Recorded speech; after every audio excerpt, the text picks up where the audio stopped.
don't need a cape just to help someone win. Do something simple, do something true. Make a sandwich for a friend, hold the door for someone too. Facts still matter, it starts with you. Check on your neighbor, share what you can do. One small action turns into a wave. Do something today, be the change that you crave. Facts still matter, it starts with you. Facts still matter, it starts with you. Good morning, good morning, good morning, good morning, good morning. Happy Tuesday, April 7th, or Bridge and Power Plant Day, apparently. Thank you for being here, friends. Appreciate that. We know you got many choices to make every single day, and we're super grateful that you choose to spend some time with us, so thank you. Appreciate you. You know the drill: tapping, clapping, liking, loving, sharing, caring, gifting goal today. Join our team. Support our channel. If you're interested in participating and joining us in our fight to do something, please consider contributing. Add Factsstillmatter, Cash App, PayPal, Venmo. We're looking to hit that 10K milestone. Anything you can do, we really appreciate that. Head on over to the link in the link tree that's in my bio. There you will find information regarding the Do Something Tour. Please consider subscribing to our Instagram page. Also, please subscribe to YouTube. Please subscribe to Twitch. All kinds of stuff. Speaking of Discord, that is kind of the hub for a lot of our information. If you've not yet, or first of all, if you're just finding us here, welcome. We go live every Monday through Friday, 8 till noon, and then occasionally every Friday night, we call it Facts After Dark. We, again, stream on Twitch, YouTube, and we also have content on Instagram. So please consider doing all those things. If you join our Discord, we just ask that you go through the verification steps. It's free. So please just consider doing that. Thank you guys for being here. A little programming note. Yes, wearing a tie, because I'm going to be meeting with my senator today, Peter Welch. I was asked to be part of a roundtable discussion. So our show will go until around 10:45, maybe 10:50 Eastern time. So I have time to get to that particular event, hoping to produce some content. I'm working with his communications team to set up a face-to-face one-on-one interview at his office in Burlington. I'll be working on that. So today will just be a roundtable discussion. I have no idea, but it's kind of a select group. So I was honored to be invited.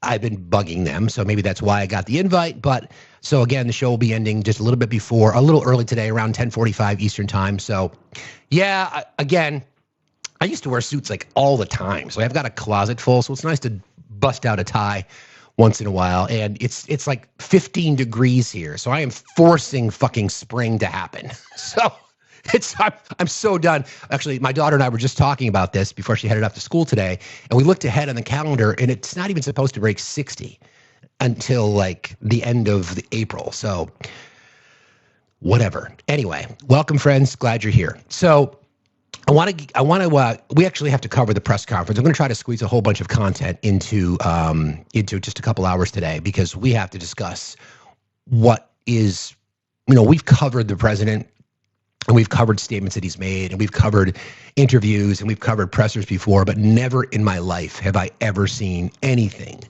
like we witnessed yesterday. So we have to talk about it, because there's just a few obvious statements. But before we do that, I want to remind folks that if you are in Georgia, today is a big day. There's a special election today to fill MTG's seat. MTG, one of the people who basically calling the president a fucking madman after that bullshit post on Easter Sunday. But there is a special election today in Georgia's 14th congressional district to replace MTG. Remember, the majority, as it sits right now in Congress, it's 217 to 214, Republican to Democrat. So there's a 1-seat margin basically for the GOP. So today's runoff, 3 months after Republican MTG resigned, Voters in Northwest Georgia congressional districts she once represented will pick a replacement to serve out the remainder of her term. Tuesday's special congressional runoff marks the second time in less than a month that voters in Georgia's 14th cast ballots for their representative in Washington. None of the 17 contenders in a March 10 special election received a majority of the vote, triggering Tuesday's contest between the top two vote getters. The outcome will almost immediately affect the fragile balance of power in the closely divided House, where Republicans cling to a 217 to 214 seat majority. An additional seat is held by a former Republican who became an independent in March, while two seats still remain vacant. Those will likely be settled with special elections coming up. One's in May, and I think one's in June. Those are likely going to be 1-to-1. We don't know. Anyway, Democrat Sean Harris received the most votes in Georgia's special election, where all candidates ran on the same ballot regardless of party affiliation. Harris edged Republican Clay Fuller, who, by the way, has the full-throated endorsement of the president, by about 2 percentage points, aided in the party by the fact that the district's sizable Republican vote was split among a dozen Republican candidates. Harris, this is the kind of person that you would think in a normal fucking world, right? In a normal world, you would think that the GOP would rally behind. Maybe. Harris is a retired Army brigadier general who lost the Green in 2024 general. Fuller is a district attorney who has Trump's endorsement, but are also seeking their party's nominations for a full term in the May 19 primary ahead of the November midterm elections. The district has a history of heavily favored Republican candidates and generals. Trump carried the district in 2024 with 68% of the vote. So we'll be watching that. The 37% Harris received in March was slightly better than the roughly 36% of the vote he notched in his head-to-head matchup with Green in 2024. Harris modestly improved his vote share in 9 of the district's 10 counties since 2024. He also outperformed former Vice President Kamala Harris in 2024 in all 10 counties. But to win the seat, he needs to far surpass the overall mid-30% range that Democrats have received in the district in recent general elections. His best performance in the special election were in Cobb and Paulding counties, 2 metro Atlanta counties that are the 2 most populous in the Northwest Georgia district. Harris, who did not face major Democratic opposition in the special, raised a total of $6.4 million for his campaign, compared to about $1.3 million for Fuller. As of March, Harris had raised $745,000 in the bank, while Fuller has $530,000. Trump's endorsement should be a boost for Fuller. Will it, though? I don't know. When the president has a 31% overall approval rating, considering the president outperformed Green district-wide, but turnout in special elections is typically much lower than in presidential elections, and turnout for runoffs needs to be lower than that. We'll be watching that today because, I've discussed this 13 points, right? That number 13%, that's been a number that a lot of special elections have swung by. I think about Afton Bain in Tennessee. I think about other statewide races or congressional races that have been won by Republicans in the past, and Democrats have flipped it. So we'll be watching that. Any dent into that margin is a good sign. Now, it's a very, very unlikely that Sean Harris is going to win that seat just because it's so heavily Republican, but we're watching it. But Georgia's on the radar because the Republicans are so afraid of their Senate majority. I mean, it's getting fucking real now, right? It is getting real. They are desperately afraid. They're sinking $44+ million into the Georgia race to fight against John Ossoff. So Georgia's on my mind today. So friends, if you are in Georgia's District 14, please go out and vote, please, because the Republicans are running scared in this district. The fact that it's the president's talking about it, right? Reminder. Actually, here's a True Social post. Finally, good advice from the president. This is part of his endorsement, which is wild. Wow. Okay, I'm gonna read that post. Holy shit. Let me just take care of one thing first. Man, oh man. Polls are this is from his True Social. Georgia polls are open from 7 a.m. to 7 p.m. If you are in line by 7, stay in line. They must let you vote. Election day is today, April 7th. Get out and vote. Vote for Clay Fuller. This post just came down from the president because today is the day that he threatened attacking, basically committing war crimes. So, yeah. A whole civilization will die tonight, never to be brought back again. I don't want that to happen, but it probably will. However, now that we have complete and total regime change, where different, smarter, and less radicalized minds prevail, maybe something revolutionarily wonderful can happen. Who knows? We will find out tonight. One of the most important moments in the long and complex history of the world. 47 years of extortion, corruption, and death will finally end. God bless the great people of Iran. The President of the United States starts his True Social post with a whole civilization will die tonight, never to be brought back again. Okay. Okay. Okay. And then, praise Allah.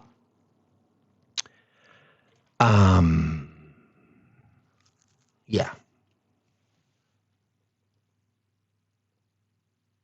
We spent a lot of time yesterday talking about the 25th Amendment. We spent a lot of time talking about how feckless Republicans are in Congress. You have the President of the United States bragging about a war crime. It's fucking insane. It is absolutely insane. A whole civilization will die tonight, never to be brought back again.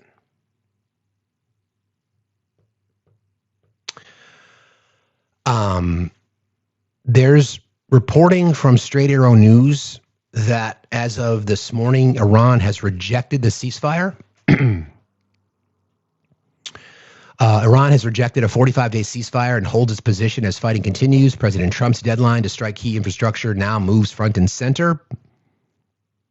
Iran is now just hours away from President's 8 p.m. deadline to reopen the strait or strike a deal. Trump pushed that deadline back by a day, calling it Iran's last chance and warning hell will rain down if there's no deal. Iran has rejected the U.S. proposal for a 45-day ceasefire, saying it wants a permanent end to the war. Iranian officials have also called on civilians to form human chains around power plants as the country braces for possible strikes. The country's president said millions have volunteered to defend Iran, including himself. Trump said if no agreement is reached, the U.S. will target Iran's bridges and power plants. Every bridge in Iran will be decimated by 12 p.m. tomorrow night, tomorrow night, or every power plant in Iran will be out of business, burning, exploding, and never to be used again, said Trump. And it will happen over a period of 4 hours if we wanted to. When asked if he's concerned about his threats amounting to war crimes, Trump said he's not worried and he hopes he doesn't have to follow through on his threats. As the deadline approaches, U.S. and Israeli strikes continue across Iran. State media reported dozens of casualties from attacks near Tehran, while Israel said it hit a facility tied to explosive materials. Strikes were reported in multiple areas overnight, including the capital and surrounding cities. I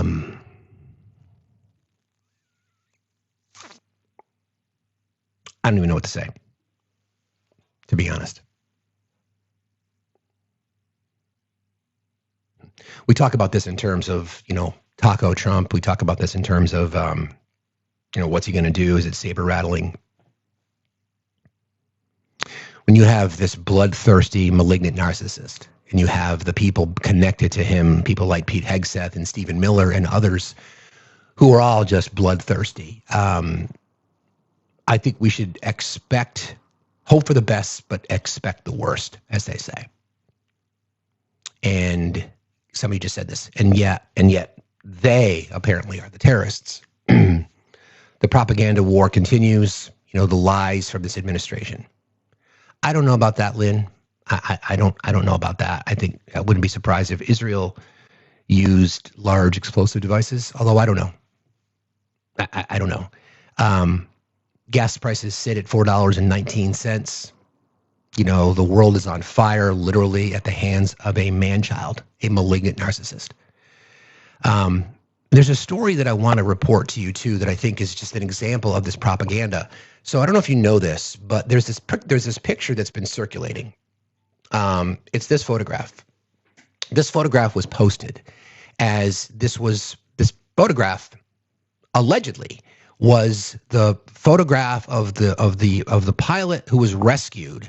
It's part of that operation after the administration had said their air defenses were wiped out, that they that their air defenses were wiped out, that had been decimated. 2 days later, multiple aircraft were shot down, and this was a photograph that had traveled the circles. It's AI, friends. Okay, the picture is AI. In fact, it even says AI generated on it. So there's reporting from here's the worst part though. So PolitiFact and other organizations have done this. The problem is it's been picked up by prominent right-wing voices and they have shared it. Okay? The risky rescue of 2 American service members from Iranian territory sounds like the plot of an action movie, with a colonel stranded in the country for almost 2 days after he and a pilot had ejected from an F-15E fighter jet that Iranian forces shot down. The 2-man crew was later rescued in 2 different missions, but so far, the U.S. military has not released images from either operation, and AI is responsible for the cinematic rescue scenes spreading across social media. The pilot's April 3rd rescue involved the deployment of 21 military aircraft that faced heavy fire. President Trump said a few days later that the injured colonel, who landed miles away from the pilot, had to climb treacherous mountain terrain, waiting close to 48 hours before U.S. Special Forces could extract him, said Trump. So we don't have any statements from the Department of Defense or anything that's been confirmed other than what they have told us. And then we have this image. Okay, so quote, "I'll never forget this picture on each and every Easter Sunday. Rescued," read an ex-post by John Polaris, a realtor and TV meteorologist with over 791,000 views. A Facebook user posting the image said, "Here is the photo of the honorable colonel being rescued." Texas Governor Greg Abbott and Mike Lawler also shared, then deleted the photo on their X accounts. Conservative commenter David J. Harris shared another image April 5th, claiming to show the rescue of the American pilot from Western Iran, but this photo was also fabricated using AI. One of the ex-posts sharing it actually said at the bottom of it, "made with AI," and they still posted it. And wouldn't you know, sure enough, as I woke up in the middle of the night and just happened to scroll, there are people in this space who are now sharing this as well. Neither U.S. CENTCOM nor the U.S. government have released images of the rescued service members. A Northwestern University computer science professor and Marco Postleone, a postdoctoral researcher who works with Mr. Subrahim, told PolitiFact the image of the colonel with a flag was likely generated with artificial intelligence. Subrahim and Postleone also noticed some visual inconsistencies in the photo. A person's uniform on the left, for example, bears a flag patch that sits at an unusual angle and position on his sleeve.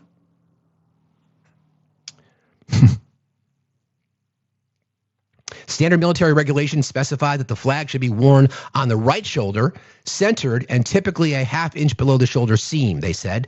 Another flag patch on the man to the right of the purported colonel appears on the front of his chest. Can't quite see that one. Other anomalies. The colonel's hand on the top of the American flag appears to have an extra finger and looks distorted.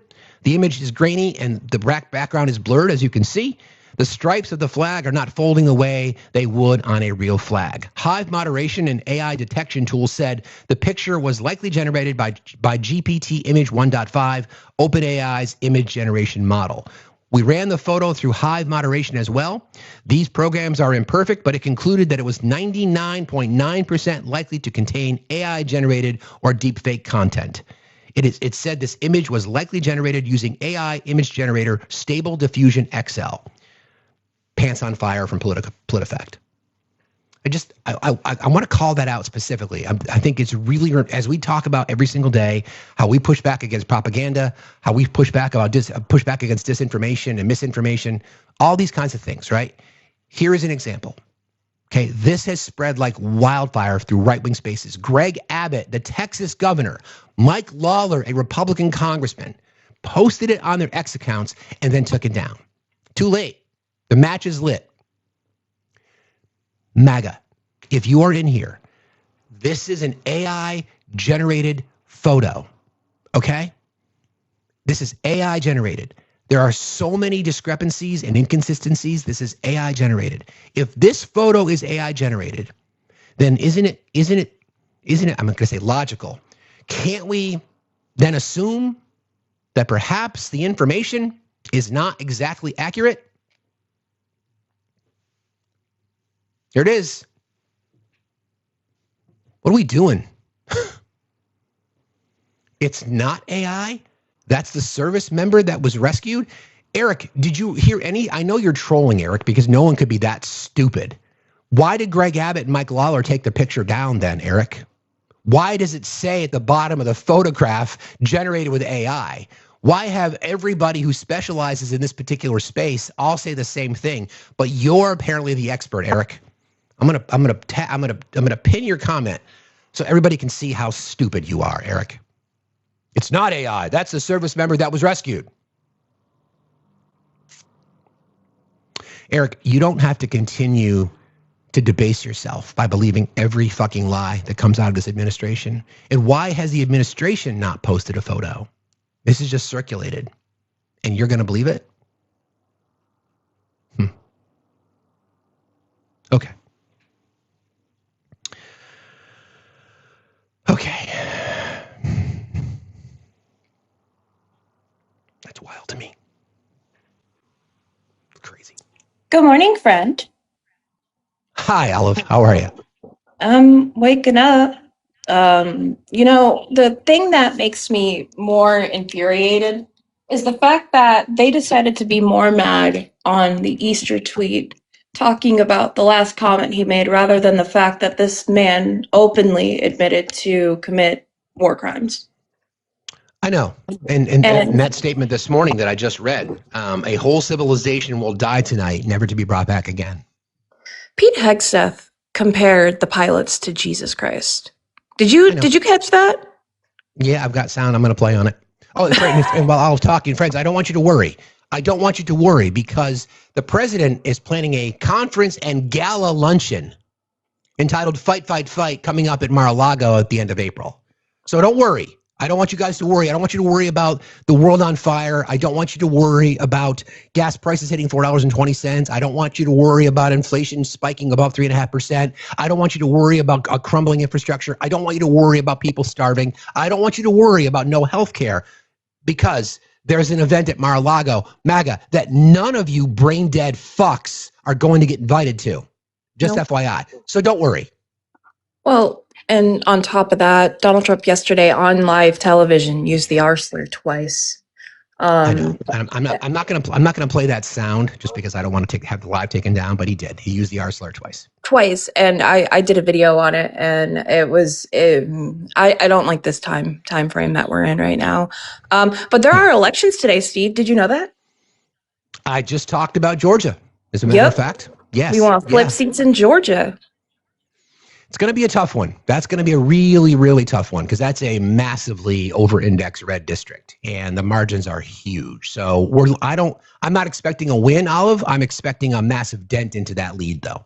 Oh, I hope so too. I mean, my heart's like, I hope it turns blue, but in reality, I'm like, hope for the best, expect the worst. That's just the mentality through the next 3 years, give or take, that we have left. Correct. Right. You're right. All right, Fred. Well, I love you. You look dapper. Thank you for having me up. Thank you. I appreciate you. Have a good day. Be safe out there, friend. I love you too. In case you're just joining us, guys, thank you guys. In case you're just joining, we're going to end a little bit early today. I was invited to go to a roundtable discussion with Senator Peter Welch today, so that's where I'll be. And I'm hoping to get some content, and I'm working on a long-form interview with him. I've been working with his comms team. I can't guarantee that's going to happen today, but I'll report back.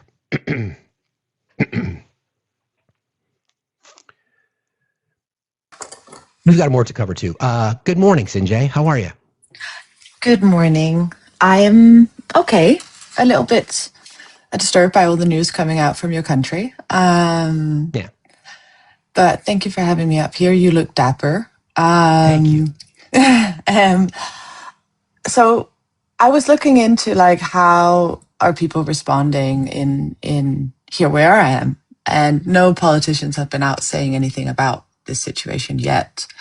I know. But I wanted everyone to remember, and I know that you've been talking about it, but just to everyone, remember what's happening with Hungary right now. And so they're right now, that's really crazy. JD Vance is over there.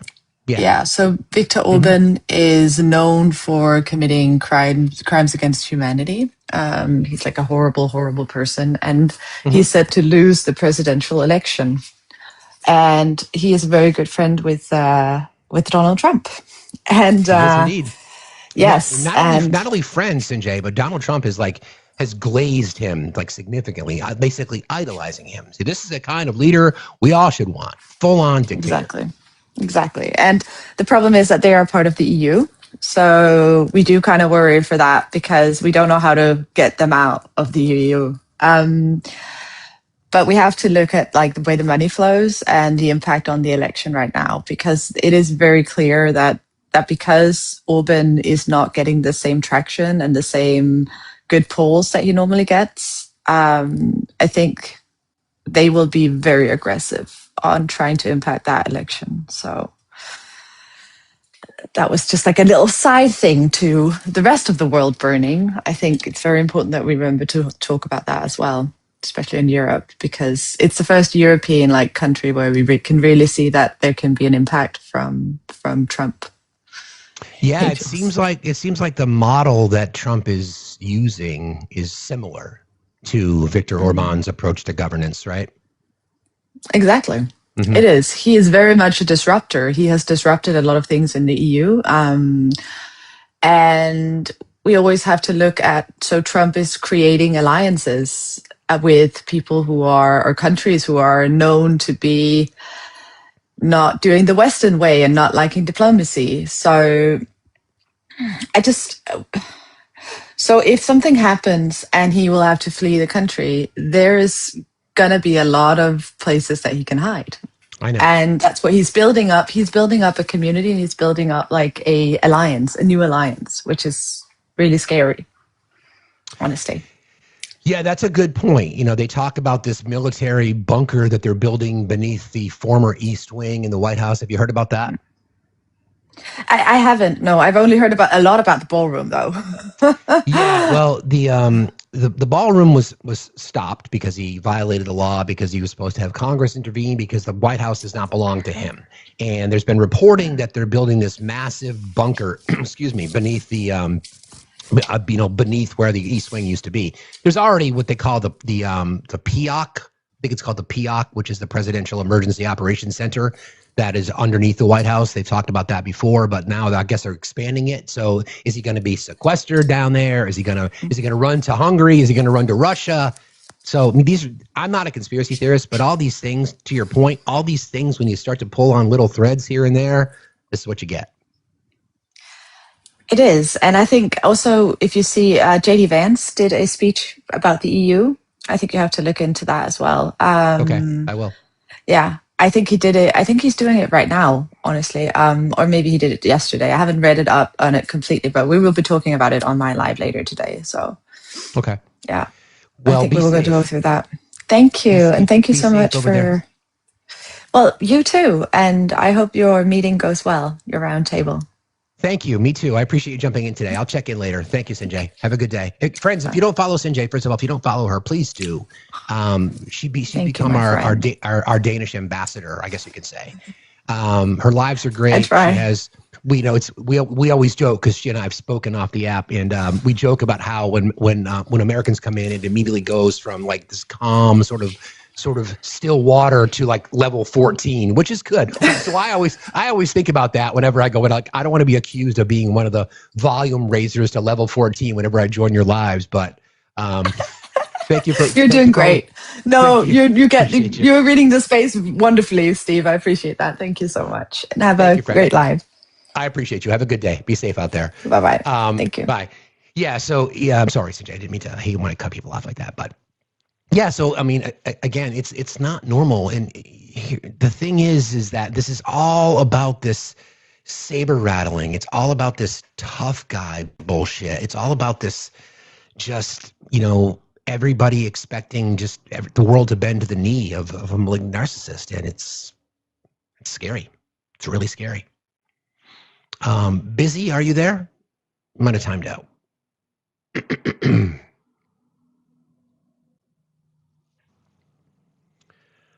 Okay, so a few things that we have to discuss. obviously. Iran has said at last check that they are not interested, as I just discovered. They're not going to abide by the ceasefire. And why should they? I mean, why should they? Right? Okay, so this is the thing.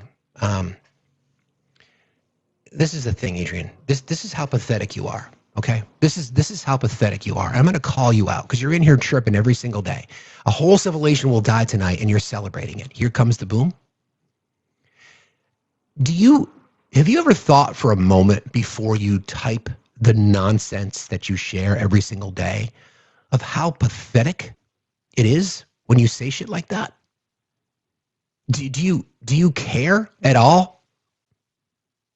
Are you now on board with the president of the United States wanting to brag and laugh and celebrate a whole civilization will die tonight via True Social? You're really okay with that?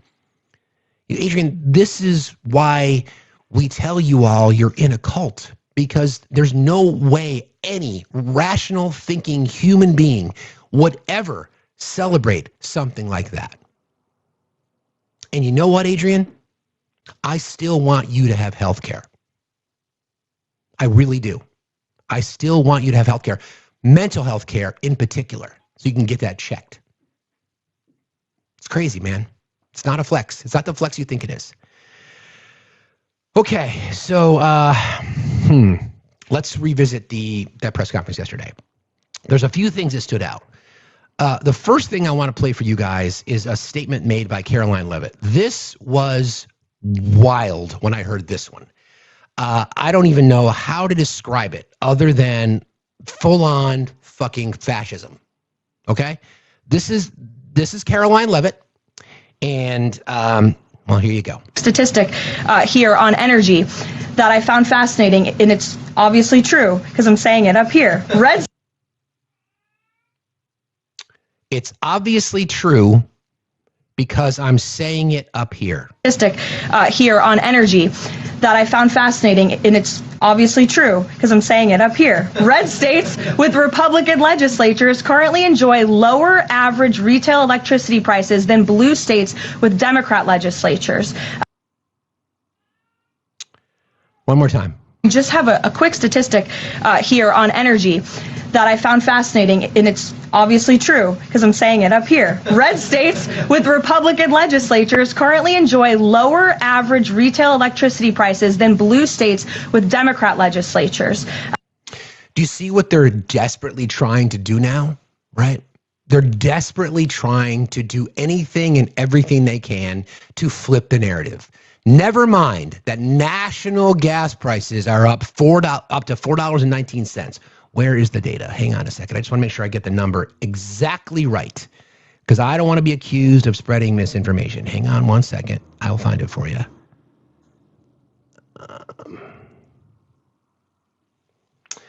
Sorry, $4.14. The national average is $4.14. Okay, it was $4.11 yesterday, $4.02 a week ago, $3.41 a month ago, and $3.25 a year ago.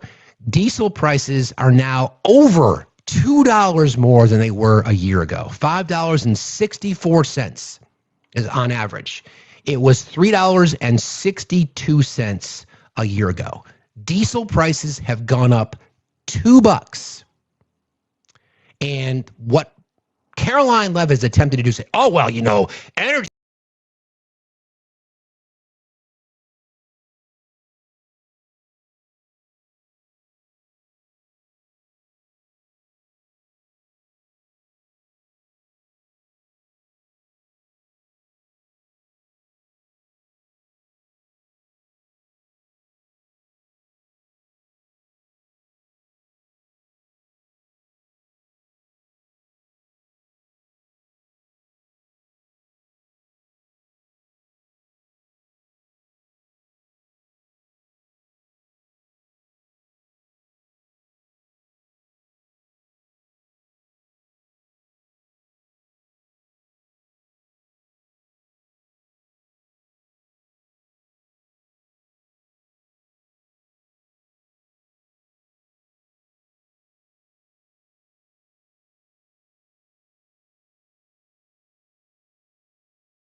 evening deadline to reopen the strait or face devastating attacks on its energy infrastructure. Let's be very clear, though. It's not just energy infrastructure. This is the bullshit. This is the fucking bullshit with legacy media. It's not just oil infrastructure. The post from Easter was about bridges and civilian facilities, bridges and electric plants. This is the issue that I have with legacy media. As much as I'm a defender of the press, and you guys know me about that, I am a defender of the press, and I think it's incredibly important that we have a press, right? This is the problem. In fascism, when you have a benevolent dictator is now the new word that the right is using, when you have them wanting to control the press or diminish the press, et cetera, et cetera, et cetera, when they only report Trump has set a Tuesday evening deadline for Iran to reopen the strait or face devastating attacks on its energy infrastructure. No. It's a threat to eliminate. Again, you can't mince words. A whole civilization will die tonight, never to be brought back again. That has to be covered differently. So it's left to us. It's left to independent journalists to do it. Plain and simple. And we'll do it. I don't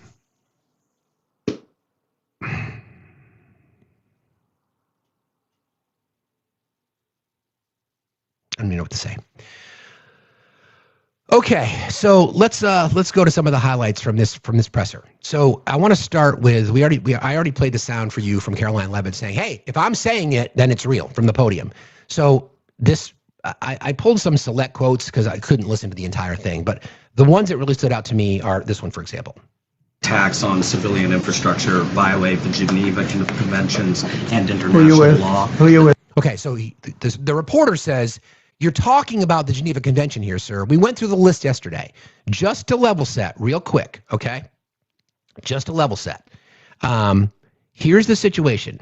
When the president makes these threats, so they talk about war crimes, under the Geneva Convention, I just want to be very, very clear on this, okay? So when you're in your conversation with your friends or if you're in right-wing spaces, I want you to remember a few things, right? And by the way,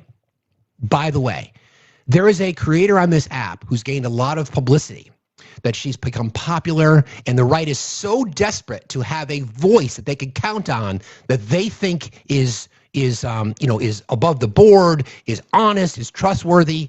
That person is a menace because of the amount of people that she has in her lives and the amount of misinformation and lies she shares. That person said the Geneva Convention can fuck off. Okay? That person said that. I'm not going to share her name. You know who it is, okay? You know who it is. That person said the Geneva Convention can fuck off, okay? That person, who by the way, apparently a member of her family, her immediate family, is in the military.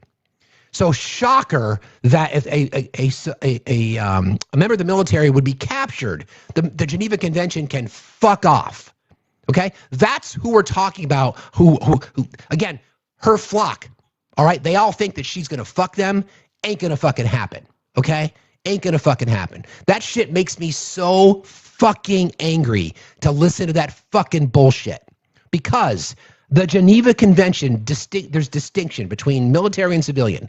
Those are the categories in which they categorize a war crime, okay?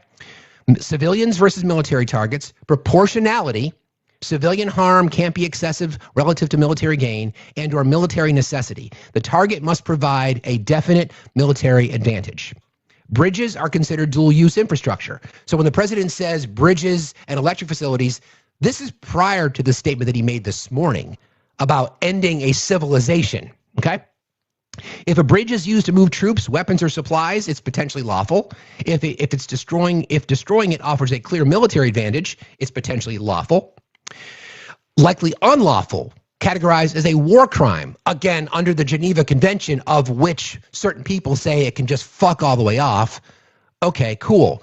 If it's primarily civilian and or used as an evacuation route, if the attack causes excessive civilian harm compared to the military benefit. For example, destroying a key military supply bridge may be legal, bombing a crowded evacuation bridge likely isn't. So if the president of the United States is true in his word, we're going to end a civilization tonight, That would be a full-blown fucking war crime. Okay? Let's be very clear. Are power plants considered legitimate targets? They are restricted. They support civilian life, including hospitals, water systems, heating. Their destruction can cause widespread indirect civilian harm. War crime. Likely a war crime if the goal is to punish civilians or collapse basic survival systems. The civilian harm is disproportionate. Once again, the statement from the president this morning, a whole civilization will unalive tonight, never to be brought back again. That is a fucking war crime. You are telling the world that I am planning on committing a wholesale G-side elimination of an entire civilization. You're telling the world you're going to do that. That is a fucking war crime. If anybody is in here defending that, you can fuck all the way off. Okay? Just be very fucking clear about that. Okay. Again, likely a war crime if the goal is to punish civilians or collapse basic survival systems. The civilian harm is then considered disproportionate. War crime. Possibly lawful if the plant is directly powering military operations or the attack is carefully limited and proportionate. They're war crimes. Okay? Again, the statement, a whole civilization will unalive tonight, never to be brought back again. I don't want that to happen, but it probably will. However, now that we have complete and total regime change where different, smarter, and less radicalized minds prevail, maybe something revolutionarily wonderful can happen. Who knows? We'll find out tonight. One of the most important moments in the long and complex history of the world, 47 years of extortion, corruption, and death, will finally end. God bless the great people of Iran. End a civilization, but God bless the people of Iran. The president said that. Okay? War crimes. It's not even opinion. Based on the rules, although some people say the Geneva Convention can fuck all the way off. Okay. Cool. Good to know. All right, so back to this sound. The president, don't forget. Thank you, Obi. Appreciate you, bro. The president always makes it about him. Here's an example. Attacks on civilian infrastructure violate the Geneva Conventions and international law. Who are you with? I'm with the New York Times. Zolan from the New York Times. Are you failing? Are you concerned? Circulation way down at the New York Times. Are you concerned that your threat to bomb power plants and bridges amount to no, war not crimes? at all. No, I'm not. I hope I don't have to do it. But again, I just said 47 years they've been negotiating with these people. They're great negotiators, and because they're not going to have a nuclear weapon. And if somebody that takes my place someday is weak and ineffective, which possibly that will happen because we had numerous presidents that were weak, ineffective, and afraid of Iran, we're never going to let Iran have a nuclear weapon.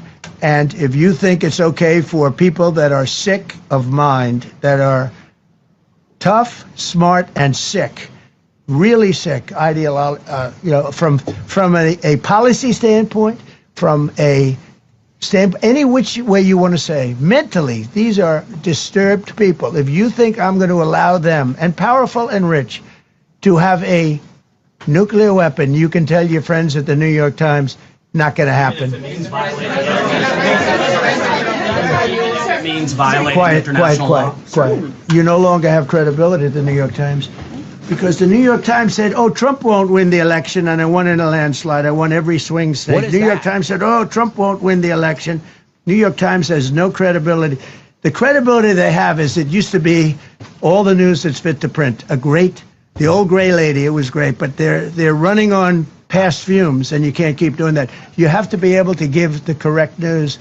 And people like you, who I know, are fake. You're fake. Go ahead, please. Attack the press. This just posted by Brian Krasenstein on X. I follow Brian Krasenstein. I follow him on Substack as well. Breaking news, Iranian general just sent this message to the Iranian people. Quote, prepare and be at the highest state of readiness for the United States and for Israel, who will attack Iran by land in the coming hours. It seems that a U.S. ground attack on Iran is imminent. Seems the negotiations aren't going well, unfortunately.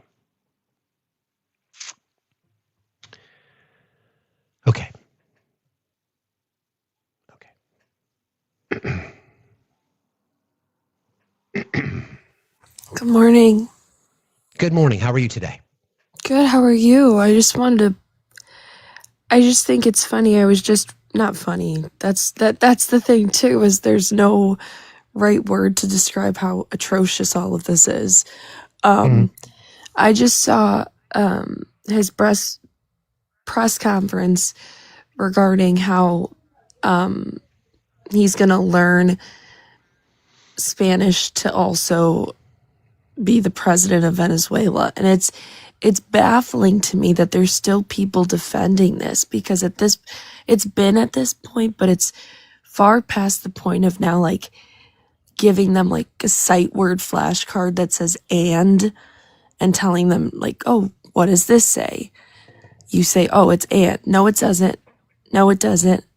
Like it, how is this still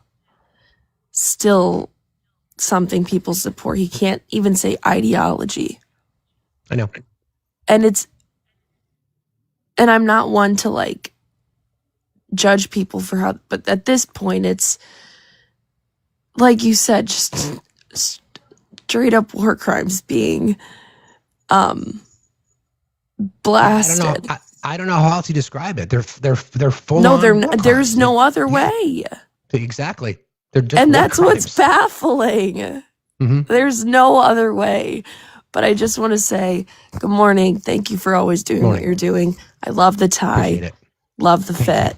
Thank you very much. Appreciate it. But have a wonderful day. I'm still listening in, so thank you. Thanks a lot. Be safe out there. I appreciate you.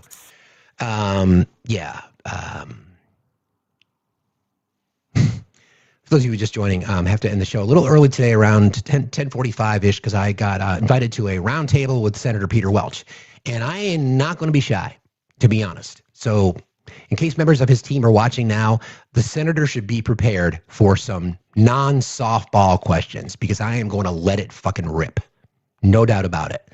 I am unapologetic about this bullshit. I have expectations that our delegation, not only my delegation in Vermont, the land that does not exist, but across the board.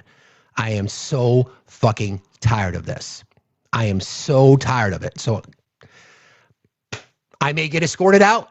Who the fuck knows? Do you think I fucking care? I don't. I don't know if I can go live. I don't know the environment. I will attempt to try to do that. I want to be respectful of the rules so I can get engagement, because my plan is to do a one-on-one interview. So I'll probably abide by the rules a bit today so I can get the one-on-one interview. And when I get that, buckle the fuck up. I'm so fucking done with this bullshit. Good morning, bro. How are you? Good morning, sir. I appreciate your show as usual. The fit is awesome, yet I still cannot tie my tie like that in a Windsor knot, I believe that is. Half Windsor technically, but yes. Well done. Excellent job. This is not a game anymore. This is human lives that are in danger. I have airmen that are in basic training right now. I have Marines that are finishing their Warrior Week. I have everything to be invested in this. And this is not a game anymore, ladies and gentlemen. Your brothers, your sons and daughters, your husbands and wives. Well, actually, Pete Hexteth says that women are not fit for combat, so we might have to scratch that. But this is getting out of control, and I'm asking. Look, I've never wanted to beg Republicans to come to their senses, but I'm on my knees here begging. This is going to spiral out of control, and you're going to be responsible for this. There's no political affiliation. You are in charge right now. You have the ability, you have the command structure, you have everything you need to stop this guy from doing this. And I'm giving an olive branch out. If this continues, this is going to be out of control, and you are not going to be able to rein it back in.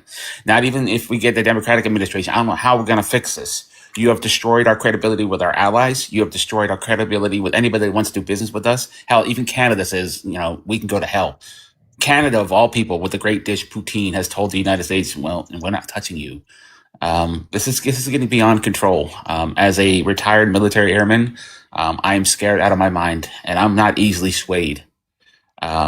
This guy that we have as president has his tiny little fingers next to nukes. And for the first time, I think this guy would actually use them. He wants to wipe out a civilian. That's the best way to do it. I don't want to go there. I hear you, bro. I don't want to go there. I think it's easy for us to do that. I know what you're saying, and I'm not saying we shouldn't talk about it, but I want to be careful. Yeah, I understand that. And I agree. I agree, and I apologize. And I'm just curious. And I'm just curious right now. We have a guy named Hegstead, our Secretary of Defense /War / pastoral minister, I guess. You know, giving prayer over this, and it scares me because I'm faithful somewhat. He's using religion to justify this. That is scary. That's a weaponized movement. I don't know where we're going, but I guess we'll see if he tacos out, because I've heard talks that he might just taco out of this. He might give him another 48 hours, which has turned into 360 hours so far, 48 hours here, 48 hours there. For once, I'm actually hoping he tacos out of this. I'm hoping that I can eat tacos today and he tacos out. What do you think? I think there's already some attacks on Carg Island. We know that's happening. Maybe it will end there. I don't know. I mean, I think so. From a political strategy perspective, this is where my brain goes on this topic, right? He's so far down this road right now, and I really believe that I really think that he could have. I think his advisors have kind of informed him that. Let me back up a second. His desire to be a wartime president has always been known. He's always wanted to be that, okay? So I think in his mind and his advisor's mind that if we do this, you're going to drum up support. He thinks it's going to be a 9/11 with George Bush. I really believe he thinks that. I think he feels like if we can go after this Islamic threat, fundamentalist threat, this terrorist threat, that's going to drum up support and then change the narrative domestically. It's obviously not. Because even people in his own base are just so fucking tired of this. Now he's so far down that road, he's got nowhere to go. So the only way to come back from this is to, in his mind, finish the job. Going after Carg Island is going to drive up oil prices even more. It's going to drive up gas prices even more. The last little thing that MAGA was holding on to was gas prices. Now they're going to approach $5. He's got nowhere to go when that happens. So I think he's going to tuck tail and run, quite frankly. I think he's going to tuck tail. He's going to say that we negotiated a ceasefire. All these changes are going to happen. He'll lie about it. The propaganda machine from the Iranian government will counter it. I'm at a point now where I believe the Iranian messaging more than I believe the U.S. and the Israeli messaging. The Legos have been amazing. All three of them. I mean, listen, I think there's bad actors across the board here. I'm not saying we should suddenly trust the Iranian propaganda machine, but if I had to pick right now which one I would believe, either Bibi Netanyahu's machine, our machine, or Iran's, I'm choosing Iran's, quite frankly. And how does that answer your question? I don't know. It does, and I've got one more question. Meanwhile, here in the United States, I go into MAGA lives, and I'm a little less tolerant there than I am here. Trust me, you see me one-on-one. They usually drop me within about 10 seconds, but they are actually, when they debate me, they are actually saying, well, on January 22nd in 2022 at 5 p.m., gas prices were this price, and I'm like, that's such a weak argument. You are actually rooting for higher gas prices now. You're still paying more, but you're saying, what about Biden in January of 2022 at 5 o'clock p.m.? They have to stretch it to find ways to cover it. Isn't that kind of amazing how they do that? You're not surprised by that, though. No, I'm not. No, I'm not. I'm trying to be surprised. Like what I'm trying to do is see if there's cracks forming. I'm seeing small cracks form. I'm seeing it. Because, they do believe that we shouldn't be involved, but it's not a big enough, like, I'm from California. I lived on the fault line. There's not enough of a fault line to say, you know what, enough is enough. Is that an agreement? Agreed. All right. Great show today. Thinking about you, bro. Thanks, man. Today is my birthday, so I'm 46 years old today. I'm older now. Airwolf, happy birthday, bro. Send some flowers to our friends, because he's been a loyal supporter of the show. He and I have been in MAGA spaces together doing battle. So, and I appreciate your service, my brother. Thank you. And I appreciate all you do. Thanks for being here, and happy birthday to you, friend. Have a good day. Be safe out there. It's just, here we sit, right? I mean, here we sit. We've got oil. I'm sorry. Thank you, Olive. Oil futures, $115 a barrel. Brent crude is now at $110. That's the one we should be really watching, right? That's what we trade off of. I know that there is an Iranian American, Yasmin Ansari, I think is her name, potentially. She's filed articles of impeachment against Hegseth and more articles of impeachment against the president. I mean, it's irrelevant. You know, it's going to take Republicans to have courage, and they just don't. They have no courage. This goes to show you when you get a whiff, I use that term specifically, when you get a whiff of power, it's hard to let it go. And the Christian nationalist, fascist, authoritarian movement is full swing in our country. We have to be prepared for everything. They will do anything and everything to maintain their power, including sending ICE agents to polling locations to try to intimidate, to try to change the rules. They've got county clerks across the country now embedded to try to say, I'm not gonna confirm, which has always been ceremonial. You just count the votes and you stamp it. Now they're going to say, well, I'm going to challenge these votes. Friends, listen, I want you to prepare for the absolute worst. So this is, I'm going to say it. I don't ever come up here to try to fearmonger you, but I think you have to be prepared for the absolute worst, right? You need to be prepared that they're going to do everything to keep you silent. The question then becomes, what are you going to do? Are you going to take the bait? Because they fully expect you to just move to the side and get out of the way and not show up. Because that's been our history. Because Americans don't like to be inconvenienced. We have this sense of entitlement. We have this sense of apathy. So they're counting on that. So what are you going to do?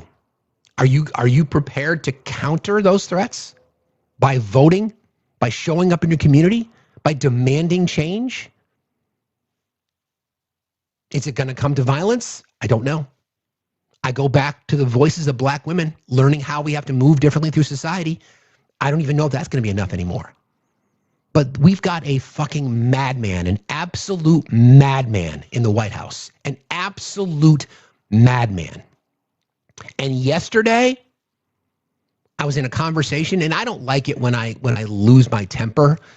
I mean, it's fine if I do it myself, if I get animated about something, but I don't like it when I bring a guest up and I allow them to get under my skin. And that happened yesterday because I'm so fucking tired of people saying food is not a right. I'm so fucking tired of it to say, oh yeah, the return on investment for increasing the defense budget by $500 billion is worth it. Even though we know that's not true. Even though we know that if you invest in society, yes, Ollie's bomb, exactly. If we invest in society, if we invest in children, if we invest in women, if we invest in education, if we invest in healthcare, if we invest in infrastructure, that has a decade's worth of ROI. And that's the problem with the Christian right these days, especially the red pill community. They just look at everything transactionally. So now here we sit, right? It's totally fine. It's totally fine that we're going to, what's the quote again? Just want to make sure I get it correct. The first statement from the president, a whole civilization will unalive tonight, never to be brought back again. And you guys will support it, no matter what. You'll just support it. You'll just sit there in your space and you'll just defend it no matter what. Good morning, my dear friend. How are you today? Oh, good morning, friend. I'm as well as I can be.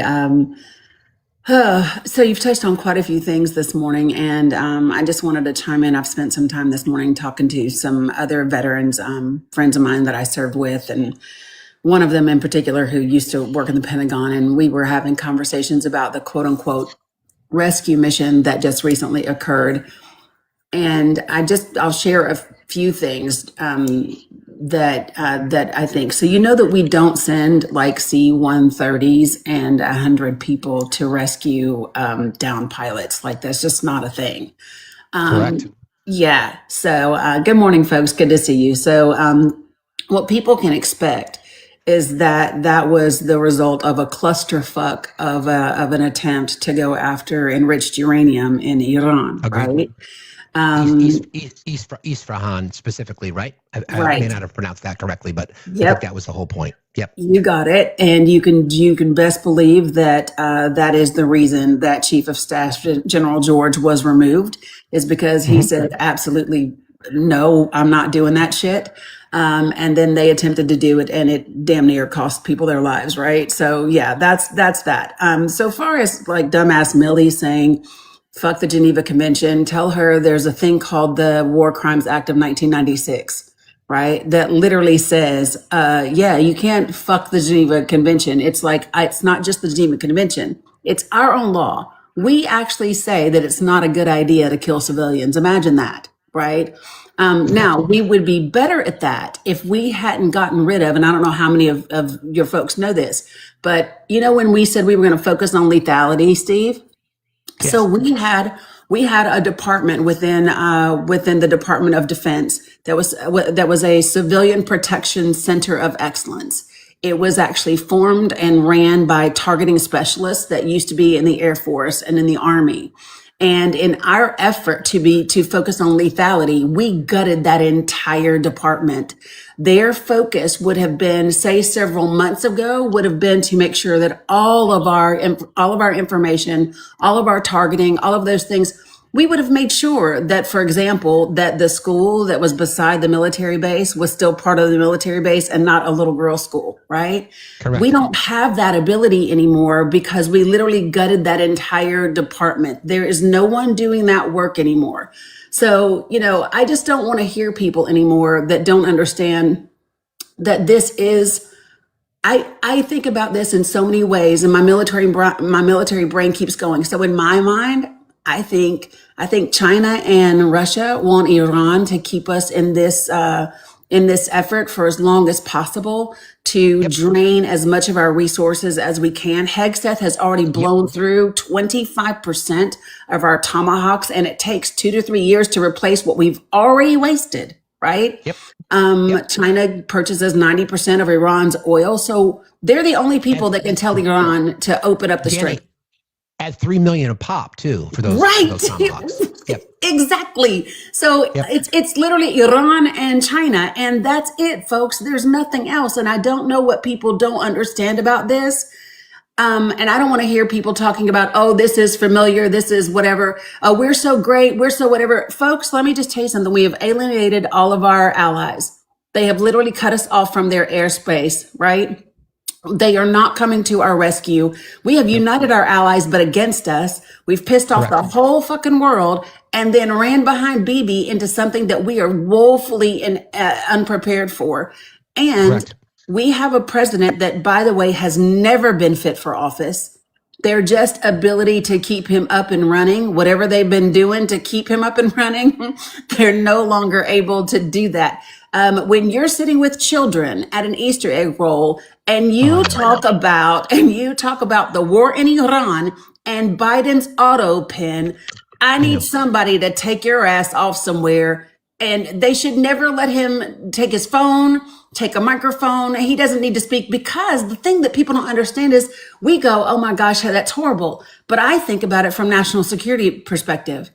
The whole world sees how our leader is operating, which is just really horrible. So anyway, I could rant forever, but I just wanted to chime in on those points. It's not just the Geneva Convention. It is the War Crimes Act of 1996. It wasn't just, oh, we had a downed pilot. No, folks, we were going to try to go in on the, and I hate to tell you this, but let me just tell you this. When Iran says, I've got 2 words for your military, come closer. When Donald Trump threatened to put them on the ground, that's what Iran said, Steve. They said, come closer. Come closer. Yeah. Do you know, you heard about this picture, right? No, I did not. So this is the photograph that had been shared through social channels of the colonel who was apparently rescued. It's AI, Danny. It's AI. I just looked at it and I'm just like, you've got to be kidding me. Like, that's not what it looks like, folks. This is not fucking Hollywood. This is not Black Hawk Down. And you know what's worse, Danny, is that Greg Abbott, Mike Lawler, prominent names with the Republican Party, shared it on their social media. Of course they did. And then took it down because they realized it. And people, I was up in the middle of the night because I couldn't sleep. And there are people who host lives on the right who are sharing this picture as if it were true. Yeah. And it's because they don't bother to fact check. And the one thing, so let me just tell you something about Iran. Okay. I don't call what they're doing propaganda. And the reason why I don't is because it's actually the truth. Like they're not misrepresenting. The vast majority of what they are saying is fact-based. Sorry, but right. It's still propaganda. I know what you mean, but it is still by definition propaganda. They're just basing it on information that they can verify. It is still by definition propaganda.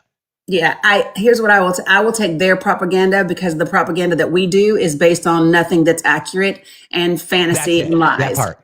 Yeah, Correct. I'll take theirs all day long. And I'll tell you something, as a veteran, one of the hardest things for me in all of this, Steve, is the more I find out about why we did the things we did and just how much of it was lies. My brother right now, just 2 weeks ago, found out that he has multiple myeloma from the burn pits in Iraq, right? He got it. I'm so sorry. From Iraq. We had no fucking business being there, and it was a lie, right?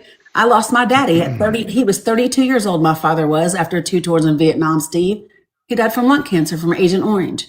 It is offensive to me, right? It's offensive that you lose people as if their lives don't matter because the government has its own agenda, and it's not for us. That's the truth of the matter is it's not for us. So anyway, I appreciate all you do. Well, I was going to say, meanwhile, Danny, it's the 109th day the Trump administration has violated the federal law by not releasing all the files of the Epstein list. Yeah, 100%. Yeah, 100. And Todd Blanche says they're not, but Todd Blanche is already under investigation, so fuck him too. So I can't wait. Fuck him and fuck all of them. I can't wait for the day, because they don't think accountability is coming, but it is coming. It is coming. And when it comes, I will be there with a front row seat. And the people that are going to make it happen are the American people when they head on into them voting booths. By the way, people need to pay attention to the IAEA. When Iran hit Dimona in Israel, and when Israel bombed Iran's facility 2 days ago, they were 246 feet from the perimeter of their nuclear facility. Every single person needs to be watching this, because that is nothing to play about, and they literally have no clue what they are getting us into. We do not want anyone to hit anybody's nuclear facility. So I'm just saying. Well, I want to say this to you, friend to friend. I may not have said this, but I think you know this, how much respect and admiration I have for you. You have such a unique perspective on so many things. You know, your brain power, your educational background, your military background, your humanist background. So friends, if you do not follow Danny, please do. I have so much respect for you. And every time you join my space, I always feel honored. So thank you for being here. I really appreciate it. I appreciate that, truly. I really do. I appreciate all the work you do. Good luck today. Go give it to him. Thank you, friend. Talk to you soon. Be safe out there. All right, bye. It's the truth, though. I mean, how else do we cover this shit, right? I mean, how else do we cover it other than to say this is what I mean? We have a clear divide in our country. I know that MAGA is crumbling, and we obviously know that, but MAGA, the movement, is not in power, right? The malignant narcissist, the warmongering, dementia-riddled con man, criminal, rapist, predator is in charge. The twice impeached, 4-time indicted, sexually abusing fraudster, convicted felon, name on a list, predator, racist is in charge. And he's being propped up, whether it be with pharmaceuticals or whatever. He has lost his fucking mind. And his base knows, I mean, his cult sycophants within government know that they have to keep putting him out there, because there's no one in his cabinet that can galvanize his base like he can. Okay? So objectively, from a political science perspective, he will be studied, right? He'll be studied as to how was it that during the 2020s, 2016, this particular era, this decade, how is it that an uneducated criminal con man with absolutely no fucking morality whatsoever, a rapist, a predator, a felon, a violent, rhetorical individual, how is it that he gains so much loyal and dedicated support that people who support him have literally lost their fucking minds on this journey? I don't know how people will answer that in the future, and I don't know if I'll be alive long enough to have it studied, but it is just, I don't even know what to say, to be honest. Don't even know what to say about it. It's staggering.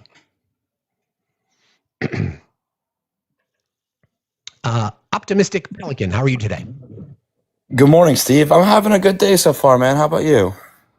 You're having a good day? Yeah, I think so. I'm feeling a little optimistic today. No pun intended with the name.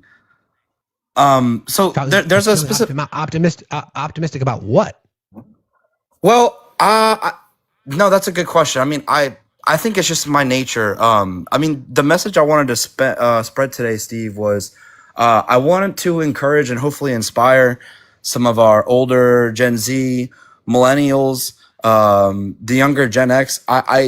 I want to inspire them to run for office or at least get involved in a campaign that's running right now.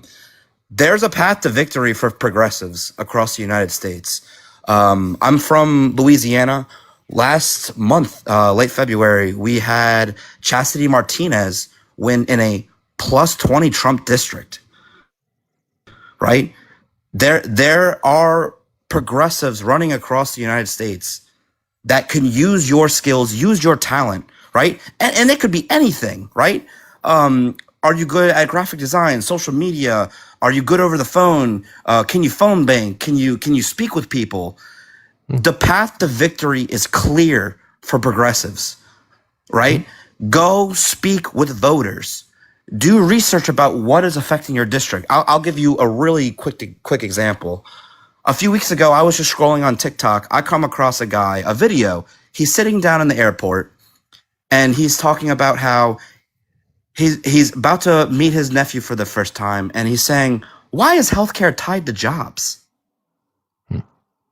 Healthcare should be a human right. You shouldn't be able to go to debt because you have cancer." Come to find out, he's running against Mike Johnson in my state. Right? I mean, my background's in the private sector. I work with startups. I've never, been involved in a political campaign before. I've supported, I've donated. I DM'd this guy, and he wanted to meet with me immediately. Are you talking about Matt? I am talking about Matt Gromlich, Steve. Yes. I've interviewed Matt. Actually, been on a. I heard all about that, Steve. I've been in contact with that girl, Lisa, recently, who's been extremely sweet and supportive with the campaign. I heard they threw Matt's feet to the fire during y'all's first conversation. We did. So I love it. I have a question. I have a question for you though. So please. I agree. I agree. We are out there pushing for progressives. When election day happens and there is not a progressive on the ballot in your district, what are you going to do? So Matt currently right now is running against a man named Conrad Cable. I'm not talking about that. I'm not talking about that. To answer your question, if Matt loses, I would support Conrad Cable. I would do everything to get Conrad Cable elected in my district. There's no sense in not voting for the Democrat just because what you talk about, right? Harm reduction. Hold on. Yeah, exactly. Because that's the message, right? So when we're having these conversations, I fully embrace primarying the shit out of status quo moderate Democrats. And if 100%, if the progressive candidate does not win and the general comes down between a Republican and a moderate Democrat, the message from people who are involved in progressive politics has to be harm reduction. It can't be but it has to be harm reduction. And I'm concerned about that because there's selfishness on the left. And we have to make sure we fix that. I agree with you. So your mission has to remind people of that. No, I wholeheartedly agree with you, Steve. And right now, I mean, I'm acting as Matt Gromlich's campaign manager. And we've had a phenomenal campaign so far. I wholeheartedly believe in Matt's intentions of wanting to make his district a better place. I just feel as if me as a millennial, I'm 34 years old. I have admittedly been selfish with my career. I haven't done enough to get progressives and Democrats elected. For the harm reduction. I want to inspire people to not be on the sidelines anymore. Right. We have the ability to win. Right. And the Democratic Party right now, as flawed as they are the better option. But No you doubt. know, to win as a progressive, you don't need to, spend 5 hours a day cold calling for donations anymore. We have platforms, like Steve's, Politics with Matt, RJ, everyone that would happily platform a progressive, the candidate that you want to work with, right? That's the message I wanted to leave, Steve. And honestly, I hope to get Matt in front of you again. I would love for you guys to have a conversation. He's a lot more advanced from y'all's first conversation, and I'm super proud of the strides that he's been making. Good. I'd be happy to have him back. If he wants to come back, I'd be happy to talk to him, because I joke with, and I grilled Matt on this. Flat, I asked him, I said, if you were in a debate Mike Johnson, would you flat out call him a fucking liar? And he said he would, but I wasn't convinced. So I think that's part of the message, that if we're talking about fighters, because this is so from a policy perspective, I think the majority of Americans believe in left-leaning, more liberal-oriented policies, propping up education, protecting rights, progressive politics, moving our nation forward. What people are missing is the willingness to fight, and to fight dirty. Due respect to Michelle Obama. When they go low in this political climate, we need to go lower. And I need to see that energy. In fact, when I meet with my senator today, I am going to be very blunt, very blunt. No, I'm really, I hope, I'm not sure if you're going to be able to get a camera in there. I'm sure you're going to tell us all about it. I'm really looking forward to that. I will leave you with this, regarding Matt's fight. So the DNC in Louisiana has already endorsed our opponent. Okay, that's fine. When Matt went and so the whole process, if you guys aren't familiar, especially in Louisiana, they invite the candidates to, come to this meeting. It's an official DNC meeting. They give them 5 minutes to make a speech, and then there's a vote, right? So Matt and we're going to be posting this video soon. Matt spent his 5 minutes mocking the entire process, saying this is not democratic at all. Why should the weight of Democrats be pushed behind a 5-minute speech? You guys have no idea who I am. How is this a democratic process at all? While his opponent was, thanking them and trying to actually court their votes. So the decision was Matt only got 13 votes. The guy they chose got 39 votes. I'm very thankful for those 13 people who saw the vision and the progressive policies that Matt's trying to bring, right? Like, one thing that's extremely important is the smallest amount of research about your district can be brought to light. There's a city in Shreveport, it's the 4th largest city in Louisiana. The EPA has failed their drinking water the last 2 years in a row. Mike Johnson hasn't done a goddamn thing. That's drinking water. Infrastructure should be a human right. 75% of the hospitals in the entire district don't even have a goddamn maternity ward. I know. The southeastern part of the United States is a maternal healthcare desert. So again, I would be happy to have Matt back on, but you should prepare him, because I'm not legacy media. I will ask 100%. questions that might make him uncomfortable. And if I want progressive candidates, the expectation is that they need to be progressive, and they need to fight, and they need to say enough of this bullshit. I look at the Democratic Party as public transportation. It's going to get me closer to home. I am willing to walk and carry people the rest of the way. If Matt wants a platform here, I would love to talk to him, but it might make him uncomfortable. And you know what? I hope he's okay with that. I welcome it. I know he does too. I can't thank you enough, Steve. And I really hope my message is clear. Everyone could put their hands in the ring and help a progressive get elected. The best time to get involved is during the primaries. And it was Lisa that said it. That girl Lisa, I highly suggest you guys follow her. She said, getting involved in the primaries allows we the people to choose the progressive candidates we want. So right now is the time. Correct. Thanks for jumping in, friend. Message me and let's try to set something up, okay? Thank you, Steve. I appreciate you. Much love to you. You got it. Thanks a lot. Have a good day. Be safe out there. Listen, if you're how do I want to say this? As a down ballot progressive candidate, I would love to platform you, but it ain't a safe space. I can tell you right now, because if you expect softball questions that you get from legacy media, that's not me. That's not me. I will ask the questions that we all want to ask. When you watch press conferences, you're like, why didn't they ask that question? We want fighters. We want people who are willing to drop fucking F-bombs. I want somebody to look Mike Johnson in the eye and say, you're a fucking liar. You lied to the American people about fucking healthcare. You're defending a fucking predator. You refused to swear in a Democrat who won in Arizona because you didn't want the vote on the Epstein Files Transparency Act. You're a fucking liar. You're a liar. And if you're afraid of turning off corporate money, then don't take corporate money. But listen to the voters. This is what people want. Why do we think the Democrats? It's not because the Democrats don't have good policies. Let's be very fucking clear. Because the majority of policies that impact America, especially middle class America, come from the left. There's no doubt about it. Better job creators, better educational outcomes, better healthcare solutions, et cetera, et cetera, et cetera. The issue is we don't have fighters. I'm sick and fucking tired of strongly worded letters. I want fighters. I want people who will get dragged out of a fucking room because they're speaking to the way in which Americans want to hear it. That's what I want. So if you want to come in here, I will gladly give you a platform, but you better buckle the fuck up. That's all I can tell you. I'll land my plane there. I'm going to take a quick break. I'll be right back. Facts still matter, so stand up, lean in. You don't need a cape just to help someone win.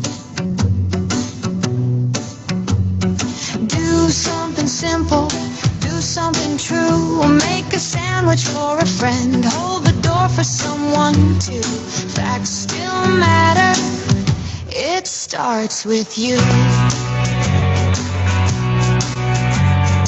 Check on your neighbor, share what you can do. One small action turns into a wave. Do something today, be the change that you crave.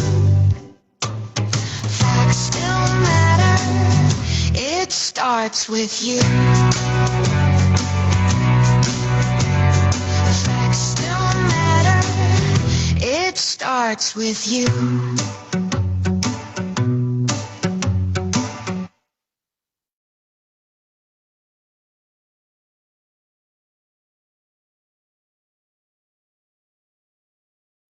Sorry, dance break.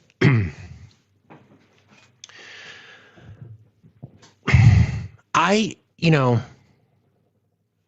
believe in the democratic system. Like I believe in our process. I do. I want it fixed. I want it changed. But I believe in the word of the voice of the people. That's what Do Something's. That's the entire movement behind Do Something. Your voice hasn't felt heard. Your vote you haven't felt mattered. Your presence you haven't felt mattered. If we are going to change things, then we have to fucking fight for it. It can't just be another strongly worded letter. I don't want a slice of the fucking pie. I want the whole goddamn orchard. And we deserve that shit. Otherwise, this is what we get. We get a fucking madman. A madman threatening to eliminate a civilization. And people on the left were concerned about Kamala Harris's policy towards the I country? Are you fucking kidding me? We wouldn't be here. We would not be here if Kamala Harris was elected. We would not be here. And people on the left fucking bailed out. In fact, many people, some people watch our show now. Some people that we would stand shoulder to shoulder with, members of the LGBTQIA community, right? Because they feel like she didn't do enough for your community. Okay, I get it. But then you bailed, and then you left the country. You packed up, you folded up your tent, and you fucking left. And you left other people who are also being harmed. They stayed and fought. What about you?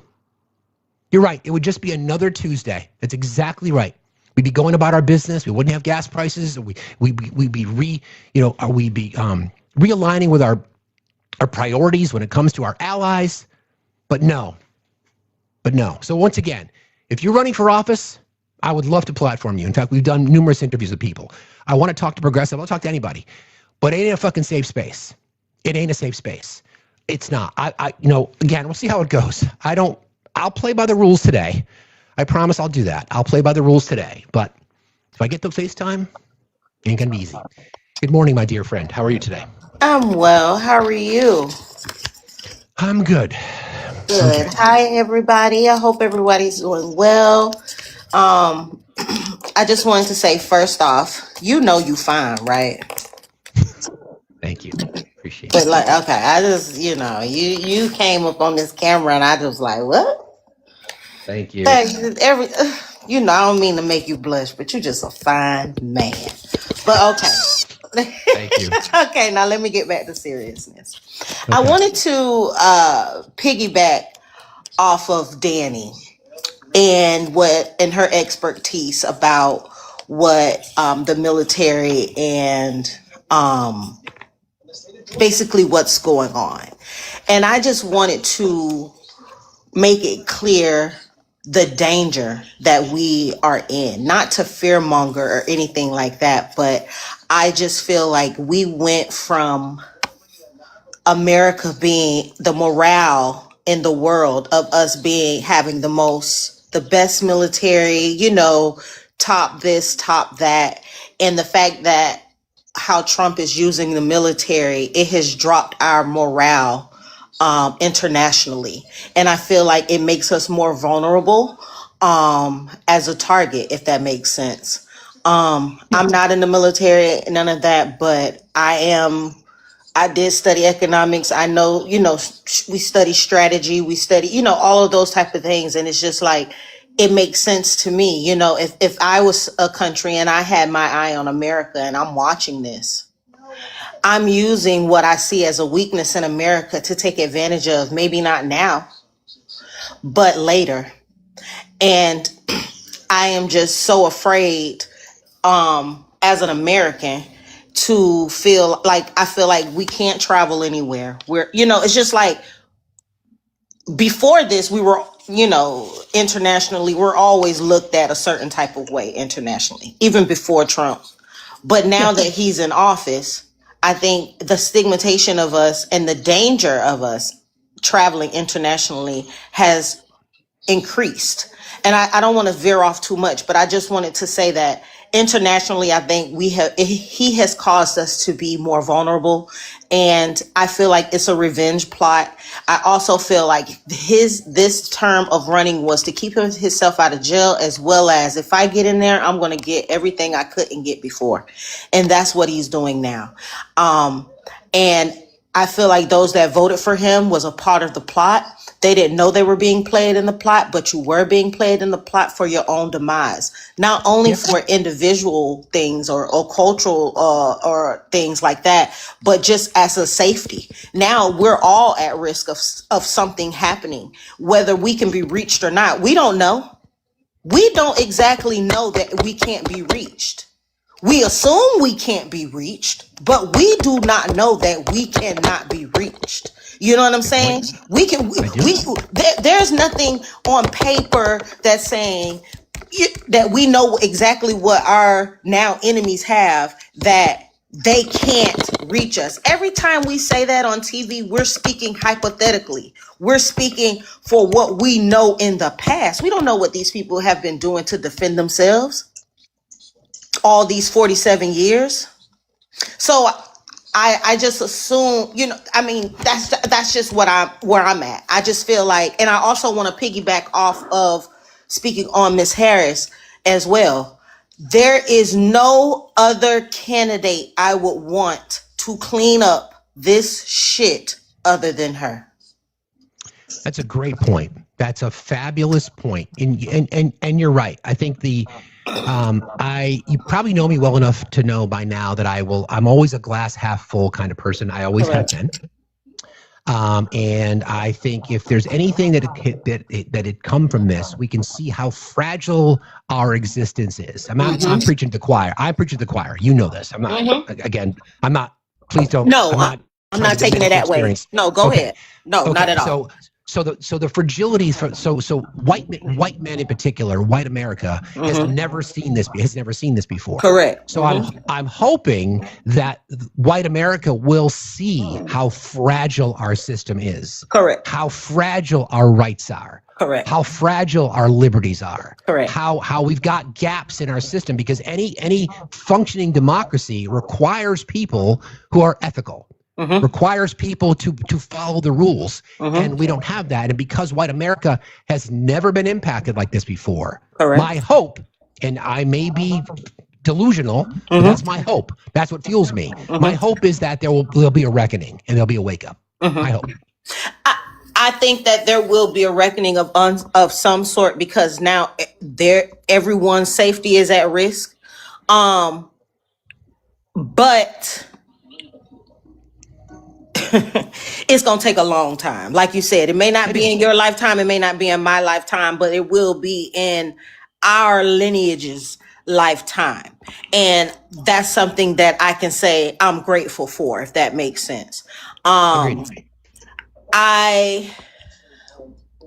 that we are almost less than halfway to the primaries, in hopes that it goes the way that it is supposed to go, I feel like now is the time to start thinking about presidency, what you would like to see.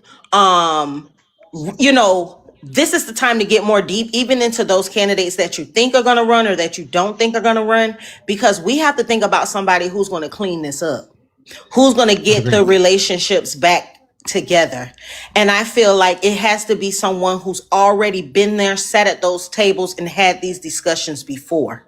Not someone who's a first time person who's getting into the White House and now is dealing with the ego and everything else of being a first time president or vice president or whatever into the White House. And now we're dealing with not only first time president, but first time experience within this type of authority. And also, I don't know if you have global experience, because now global experience matters on the ballot now. And I feel like that's something we cannot forget when we're voting on these ballots, when it comes to primary as well as when it comes to presidency, because now we have a bigger mess. Not only do we have to worry about us and our pockets, now we have to worry about, can we get global relationships back on track, or at least start a building something, you know what I mean? And I just feel like, so I feel like, if I agree with Facts as well, once we get a Democrat or someone that is progressive leaning Democrat, God willing, Lord, if you're listening to me, someone in that type of realm, I feel like it will automatically include everyone, because that's just the model of the policies of most Democratic candidates. And I agree. Okay. I agree. I love you, friend. Thank you for your Love voice. you too. I appreciate you. I've learned a lot from you, and we all are smarter for it. So thank you for being here. I appreciate it very much. Have a good one, you too. And good luck today. Thank you very much. I appreciate it. So if I do think we need to be mindful of the elections, because of course they've already told us they're going to do everything. Of course, they're concerned about being indicted. They're concerned about being thrown in jail, et cetera, et cetera, et cetera.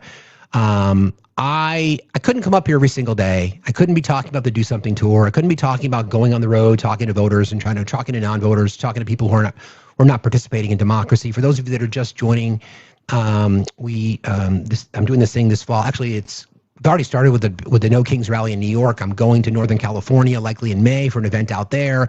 Got a few other events that I'm working on over the course of the summer, and then the full tour itself will happen this fall. I'm going to attempt to approach this as agnostically as possible politically.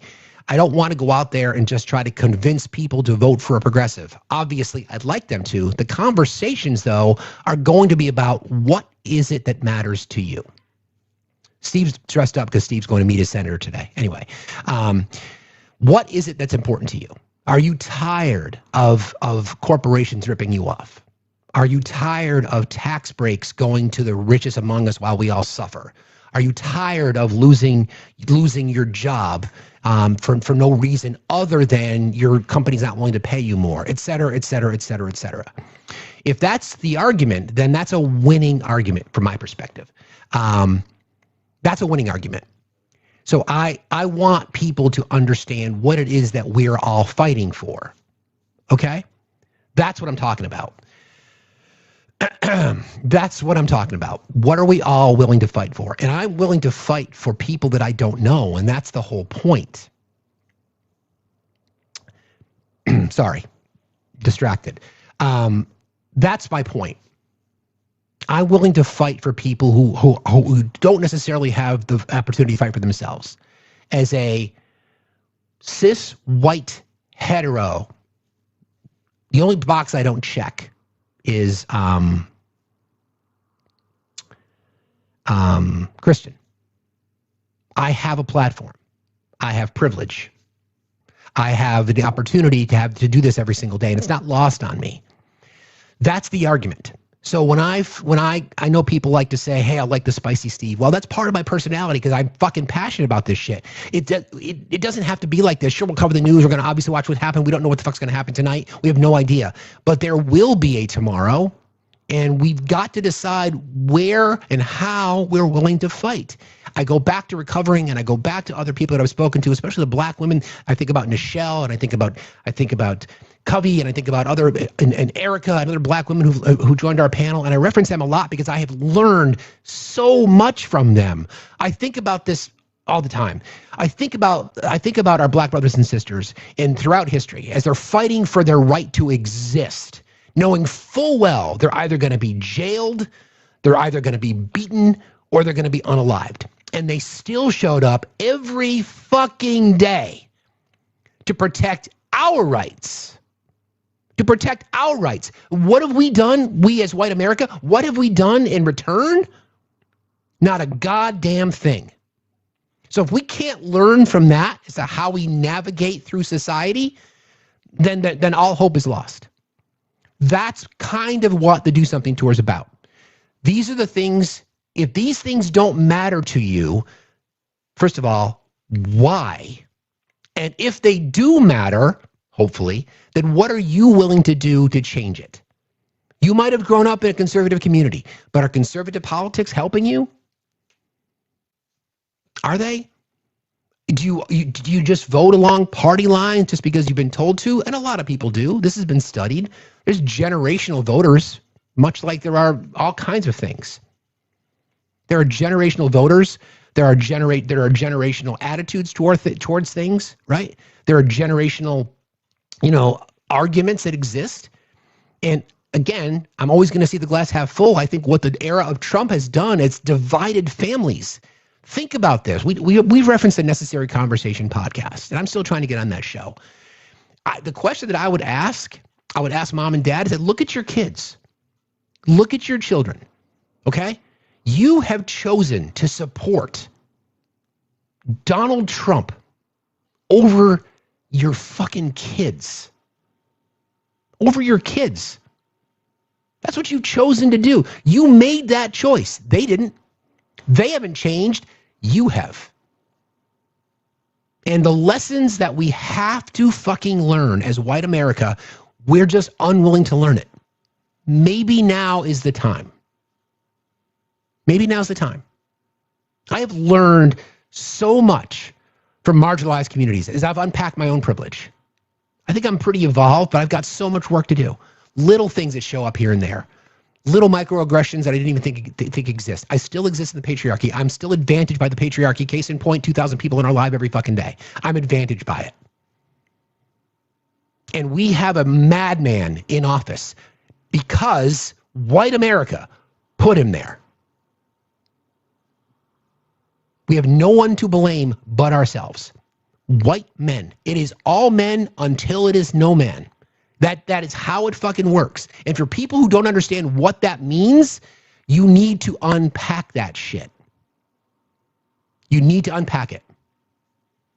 So again, I have an opportunity today to meet with my senator as part of a roundtable, not Bernie, but Senator Peter Welch. My goal is to get more FaceTime with him one-on-one after the fact, and it's not going to be comfortable. I can tell you right now, because it shouldn't be. I voted for you. I put you in office. You work for me. My expectation is you'll answer my damn questions.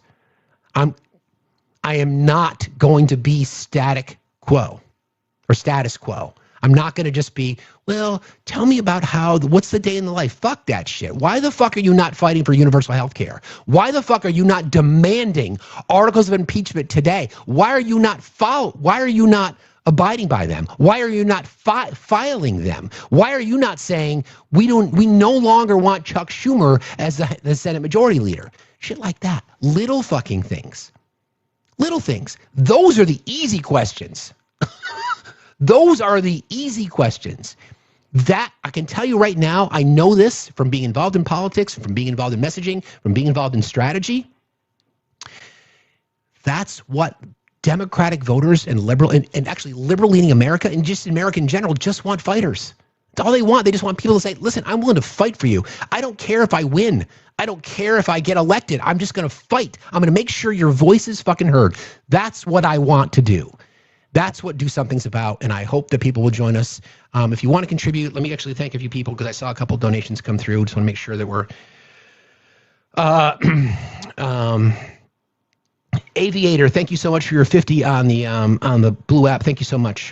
Thanks for all you do and have done for this country. I appreciate you so much for saying that. Thank you. Aaron, thank you for starting the dollar chain. That's very kind of you, Aaron. I appreciate you. That's incredibly kind. You're very sweet. Thank you so much. Also to Jen and Amy, I got that thing from yesterday, and to Kim, thank you very, very much. You guys are awesome. This is what it's going to take to help us get there. Also, thank you to Frank. Just found you. Glad I did. Thank you, Frank. I appreciate you saying that. Also, thank you to Tom. I missed you from yesterday, bro. If you're here, Deborah, thank you so much. Raphael, thank you. Rhonda, thank you. You're incredibly kind.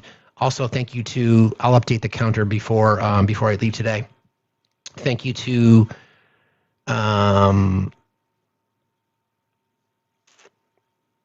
Maria, thank you so very much, and to Kelly for the dollar chain. If you want to help us out, friends, 1,700 people in here, we could get above 10K today. That'd be awesome. So thank you very much. I appreciate you guys. There's my friend. Speaking of learning, good day, my brother. How are you?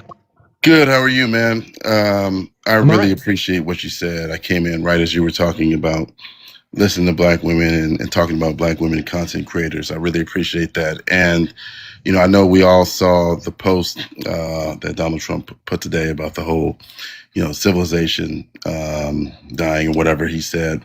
At the same time, I think it's important to talk about the fact that, you know, 300,000 Black women have already lost their jobs unjustly in this administration. Black women are 3 times more likely to be unalive during childbirth, and our children are also 3 times more likely to be unalive. And so while this post today is unhinged, I completely agree with that. At the same time, there is warfare here in America, and we can't forget that. And 92% of Black women tried to stop it.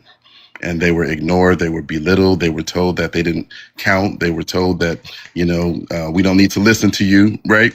And so we have to recognize that while today in this post is, again, it's crazy, but there's already been crazy. And so it always rubs me a little, right? That we have such a high reaction to what's going on today. I understand it because it is crazy. And you hear what he says, the whole civilization, you know, will die tonight. Like, right? Like, I get it because it is crazy. But at the same time, what about the people that have been saying that this shit is crazy forever, you know?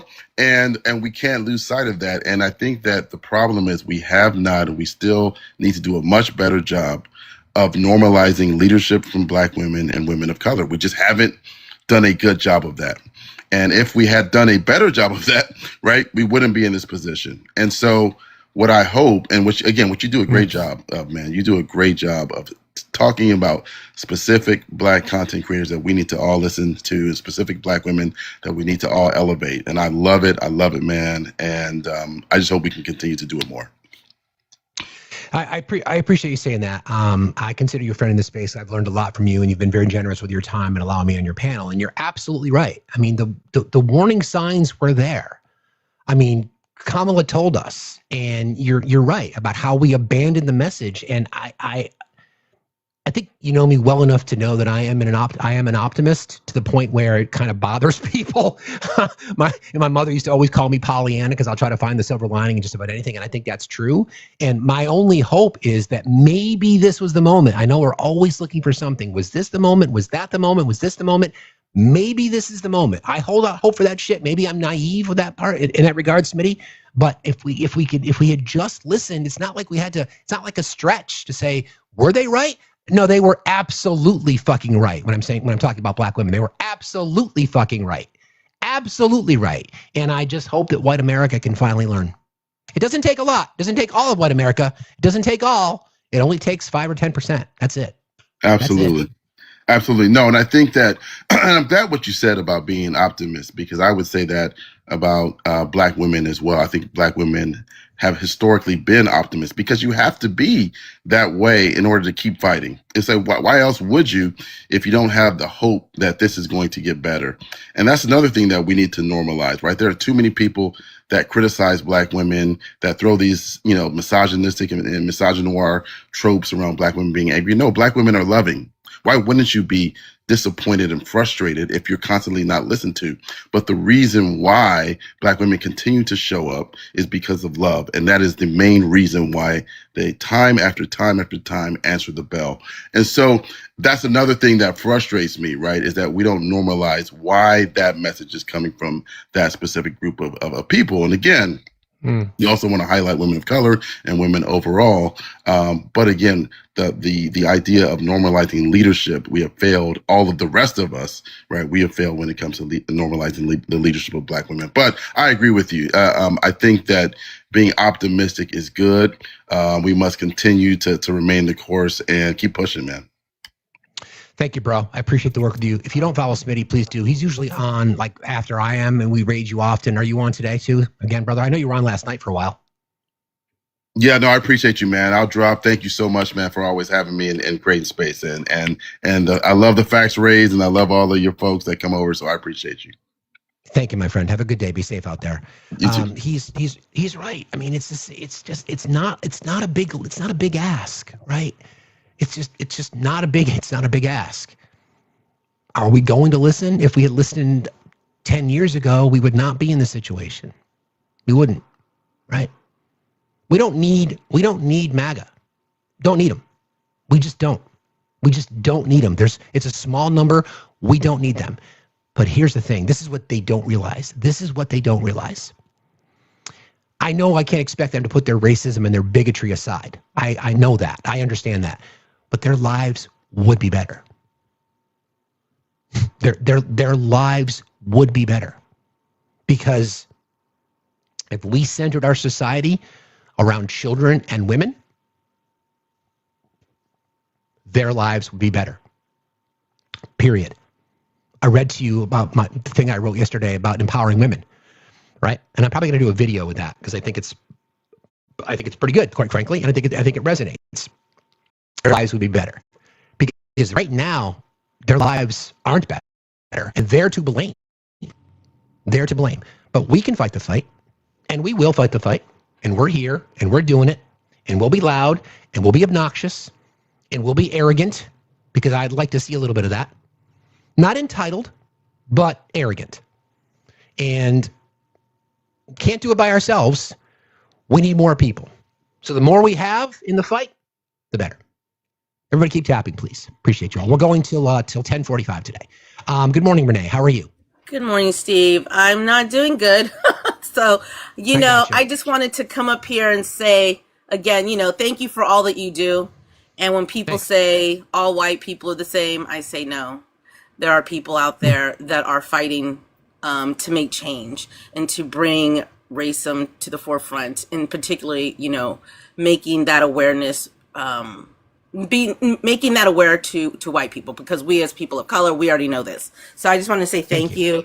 And, I woke up this morning, and it's like every morning, it's like, what are we going to wake up to? And I'm going to curse. I'm just so fucking sick and tired. Go ahead and fucking curse. Go ahead and fucking curse, my friend. Go ahead. Bring it. I'm just so fucking sick and tired of this administration sitting by while this lunatic is out there doing everything that he's doing. And I'm like, when is enough going to be enough? When are they going to get up and do the 25th and take him out? Like, when? You know, even if nothing happens tonight, that doesn't fucking matter, because like, what if one day it does? Like we say, like we always compare Obama. If Obama did it, any other president, he would have been gone. He would have been removed. And so that's what's so frustrating. He's causing this country, like you said, division. I'm not speaking to one of my best friends from 3rd grade because she actually didn't support Trump in the beginning, but now she does. So when is this madness going to stop? When is it going to stop? And that's all I needed to say. Thank you for letting me kind of vent. But and I don't know, you said Northern California. I'm here in the Bay Area, so if you're out here, I'm gonna come and check you out. So I appreciate that. Thank you for being here, Renee, and thanks for the support. I appreciate you, friend. Be safe out there. All right, take care. All right, bye. So sorry, I hate when I cut somebody off in the middle of the spectrum. Anyway, thank you, Gregory. So the Iranian propaganda machine they are on it. Okay. There's a post from the Iranian embassy in Zimbabwe. Okay. On X. The president posted this morning, Tuesday, 8 p.m. Eastern time, or yesterday, Tuesday, 8 p.m. Eastern time. That was the post on True Social, to which the Iranian embassy responds, 8 p.m. is not that good. Could you change it to between 1 and 2 p.m. or if possible, 1 and 2 a.m.? Thank you for your attention to this matter. The Iranian embassy in Zimbabwe. They aren't playing. They aren't playing. We do know that there was a statement made by the Iranian president earlier about, be prepared. It looks like it is imminent, that the ground invasion is imminent. Now, I know there are military families in here. I know that people have been deployed. I don't know what to say to you. There's nothing I can say. There's nothing I can say. I wish you and your family the best. So that's it. So I'm going to play some sound from Megyn Kelly. This is from her show this morning. This is why we fight, friends. I mean, honestly, Trump could drop a nuke and I'd still vote Republican over those people because they want to. Avenue voter. In some ways, I really am. But honestly, what they want to do. I mean, honestly, Trump could drop a nuke and I'd still vote Republican over those people because they want to. Avenue voter. In some ways, I really am. But honestly, think about that, right? Because why? Because why? Because why? Because the left, prioritizes human rights? Because we believe in the existence of trans people? Because we believe that there should be fair treatment under the law? Because we believe that we should be going after fucking predators? Because we'll hold our own accountable? Because we believe that healthcare is a human right? Because we believe that we should be funding food programs so that people don't starve? Because we believe in democracy? Because we believe in the voice of the people? Because we believe marginalized communities should be protected? Because we believe the housing should be affordable? Because we believe that college should be affordable so that people can actually attempt to try to, achieve the American dream? That's why Megyn Kelly would still vote for Republican even if Trump dropped a nuke, as she said?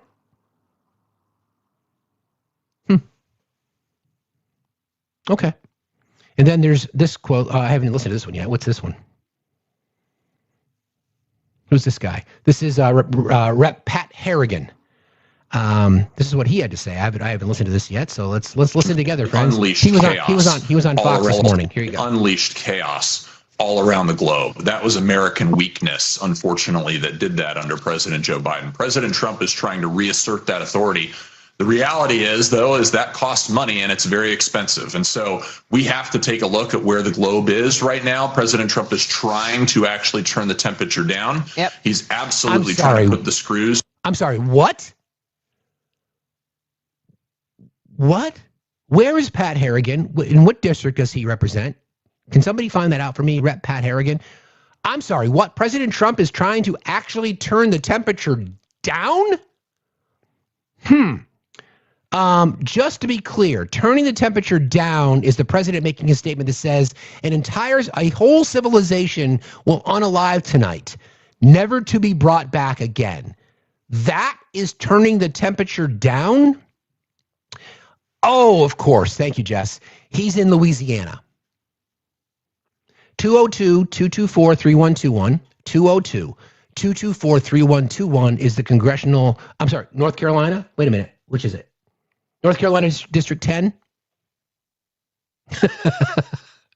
Okay, thank you. NC District 10. He's in North Carolina District 10. That's what he represents. North Carolina District 10. 202-224-3121 is the congressional switchboard. I would like you to leave a message for Representative Pat Harrigan. And all I would like you to do is say, I heard you on Fox this morning saying that the president is, the quote is, trying to turn the temperature down. And then I would like you to read to him the True Social post that the president put out this morning. And then before you hang up, say, fuck you, you pathetic piece of fucking shit. Click. That was me holding the phone. Gen X for the win. Yeah. 202-224-31. His name is Pat Harrigan. Here's his statement again. Unleashed chaos all around the globe. That was American weakness, unfortunately, that did that under President Joe Biden. President Trump is trying to reassert that authority.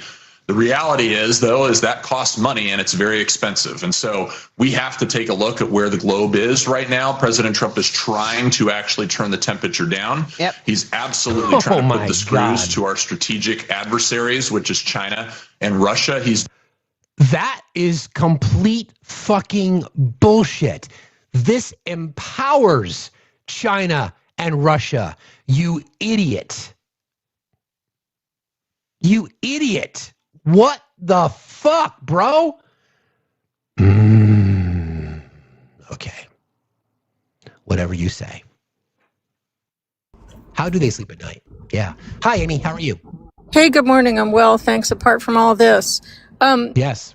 Couple things. One, I saw a video and I can't find it again by a woman yesterday who is Iranian. And she was pointing out that they've been targeting colleges and also college students and, health research facilities. And what she said is we are wiping out a generation of intellectuals, basically, like the intelligentsia class. The other thing that I wanted to say is when he talks about wiping out a whole civilization, I went to Sunday school and I think he missed the memo, which is this is where most of our civilization began, right? Western civilization began in the Fertile Crescent there. They invented, astronomy. Like it's their own history they're erasing. Yeah. And so, and not that should be the reason, but they don't even know what they're doing. The other thing is, and I keep saying this, he shut down the most of the National Forest Service, obviously, so he could sell off the land or whatever, log it, whatever. But don't MAGA like to go hiking and fishing and hunting? And when are they going to ever realize that they're acting against they're going to try to go to their favorite vacation spot and find out it's been logged? You know what I mean? That is true.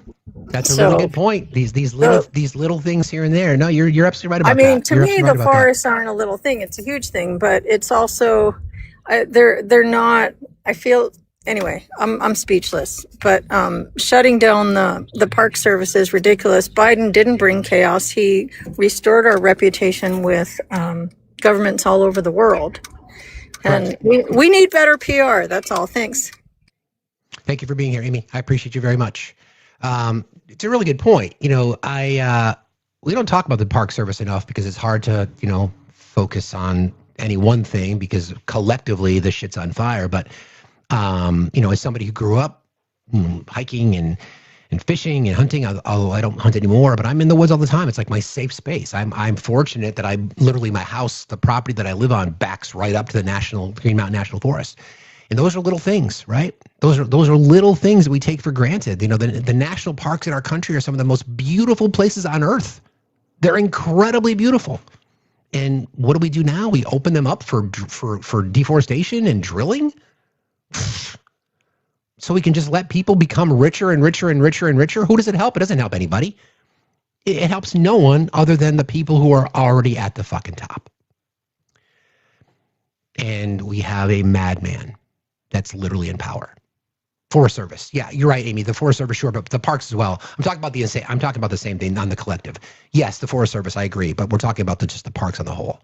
It's the same shit, though. It's the same fucking shit. It's all about the people on the top who are just going to continue to get rich.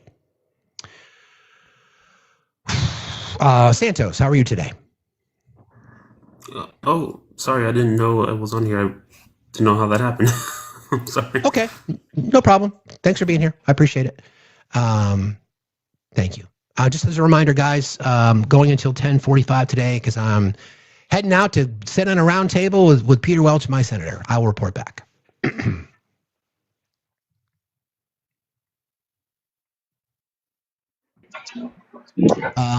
Gen X girl, same Gen X girl. How are you today? Good morning. Hello, how are you? Gen X girl? I guess not. I've got one more request in the box, and then we'll cover a few more things before we wrap today. Good morning, friend. How are you today? All things Alicia. How are you?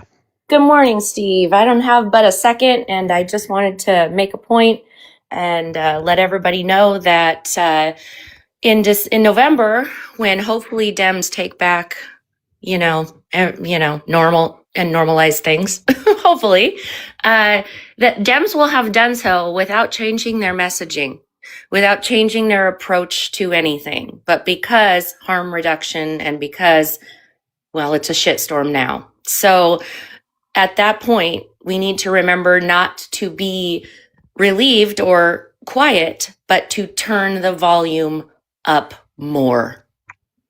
Agreed. Because they are going to gain power for doing nothing different, nothing better. Yeah, I wouldn't say nothing, but not enough. Right. Absolutely. Yep. So I just want to remind everybody that we don't quiet. We don't breathe out. We do a little, we take a little bit of load off our shoulders, but then we turn the volume up and we still hit the streets, because that's when we can actually create change. So totally agree. Survive today to thrive tomorrow. Yep. That's my goal. Absolutely.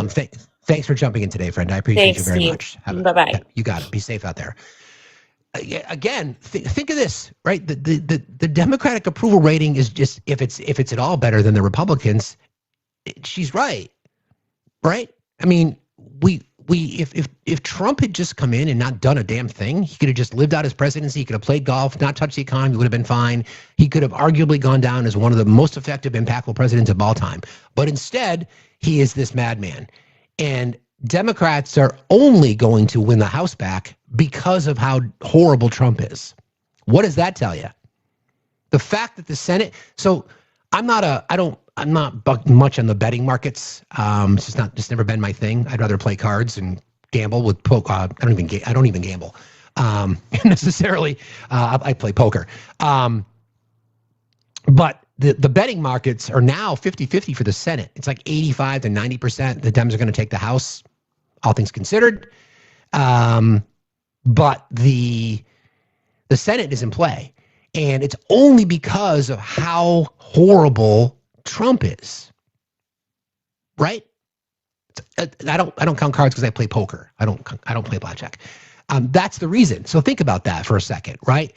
Again, the approval ratings are so low. Listen, I've been in and out of political space for years, having served in my state legislature, having been involved in campaigns. I understand how this shit works. Your messaging, we talk about this often. It's boring to talk about human rights, right? It's boring. So the convoluted message from Democrats has been just that. It's not that they don't support human rights. It's just, it's boring. You can't put, fuck Joe Biden, stop the steal, lock her up, butter emails, whatever that might be. Those are effective messaging because we understand that, don't forget, smart people don't like me. We know that Republicans and conservatives, by and large, live in states that have lower education outcomes. They're primarily high school graduates, if that. I would not say, I'll just say it, they're not as smart. Conservatives in America, by and large, are not as smart as liberals. They're not as educated. They don't have as much formal education. They don't have as much real life experience other than what they think in their own town. And in the Republican messaging, they use that. They use that as a tool, and it's effective, right? It's effective. They boil it down to the simplest forms. Who can we attack today? Who can we marginalize today? Who can we beat up today, figuratively speaking? Whose rights can we take away today? And as long as they connect it to a culture war, it's effective. So the reason that Democrats will take back the House and have an opportunity to take back the Senate is not because of their messaging. It's because of how bad Trump is. America elected Donald Trump twice. America didn't become this way because of Trump. Because America is this way is why we got Trump. Keep that in mind. The opposition is just, we're not as bad. It's not effective on a bumper sticker. American Democrats, we don't suck as much as Republicans. Not exactly a vote of confidence.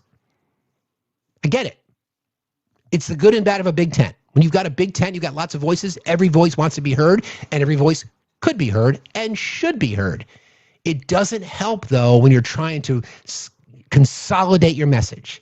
And this is the issue I have with people on the left, because if you're not being spoken to directly, then you have a tendency to check out. I'm hoping we can fix that. Speaking of really smart people who I've learned a lot from, good morning, friend. How are you today? Good morning. How are you? I'm all right. I always love your show. And so I have a question for you. So it's going to be like a question, then a comment, and then a question.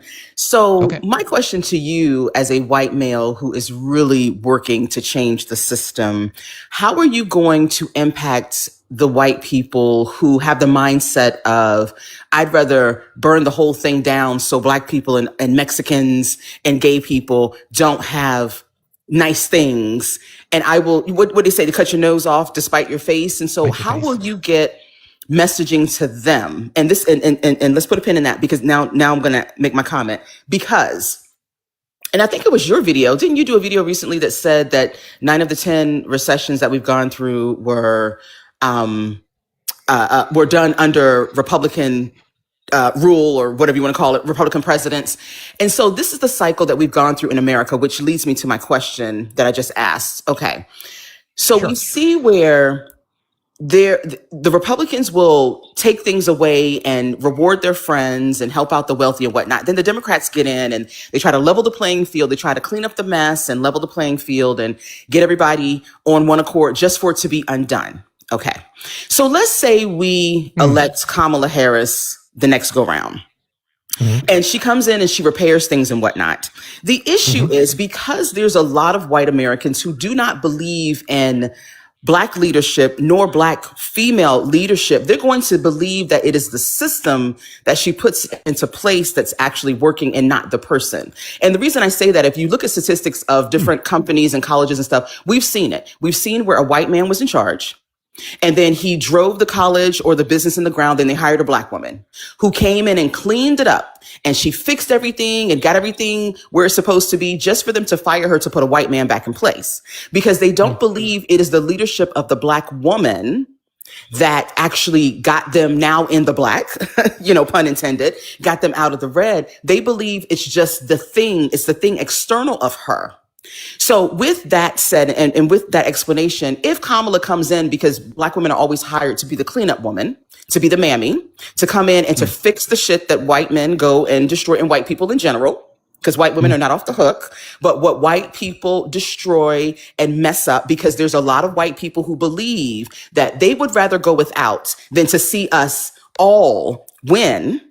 That leads me to now my question, especially if she gets into office and she cleans it up. What's going to stop white America from benefiting and then saying, okay, we've had enough. Now let's go back to what we like, which is the inherent leadership they see in white men, and put a white man back in office just for us to go through this cycle again. So my question to you, with all of that said, is my initial. What what are you as a white male who you're deconstructing from all of this? How are you going to connect with the white people who would rather none of us have, because they don't want to see, they would rather not have themselves if it means that Black people, gay people, and Mexicans are going to have, and now we can add Muslims too. If those people are going to have it, then I'd rather none of us have it. And then what can be done to where now the belief is maybe we need different people in office, not have those people clean up the mess for us to go back and put the same people back in office again. So that I know it's kind of loaded and it's a two-parter.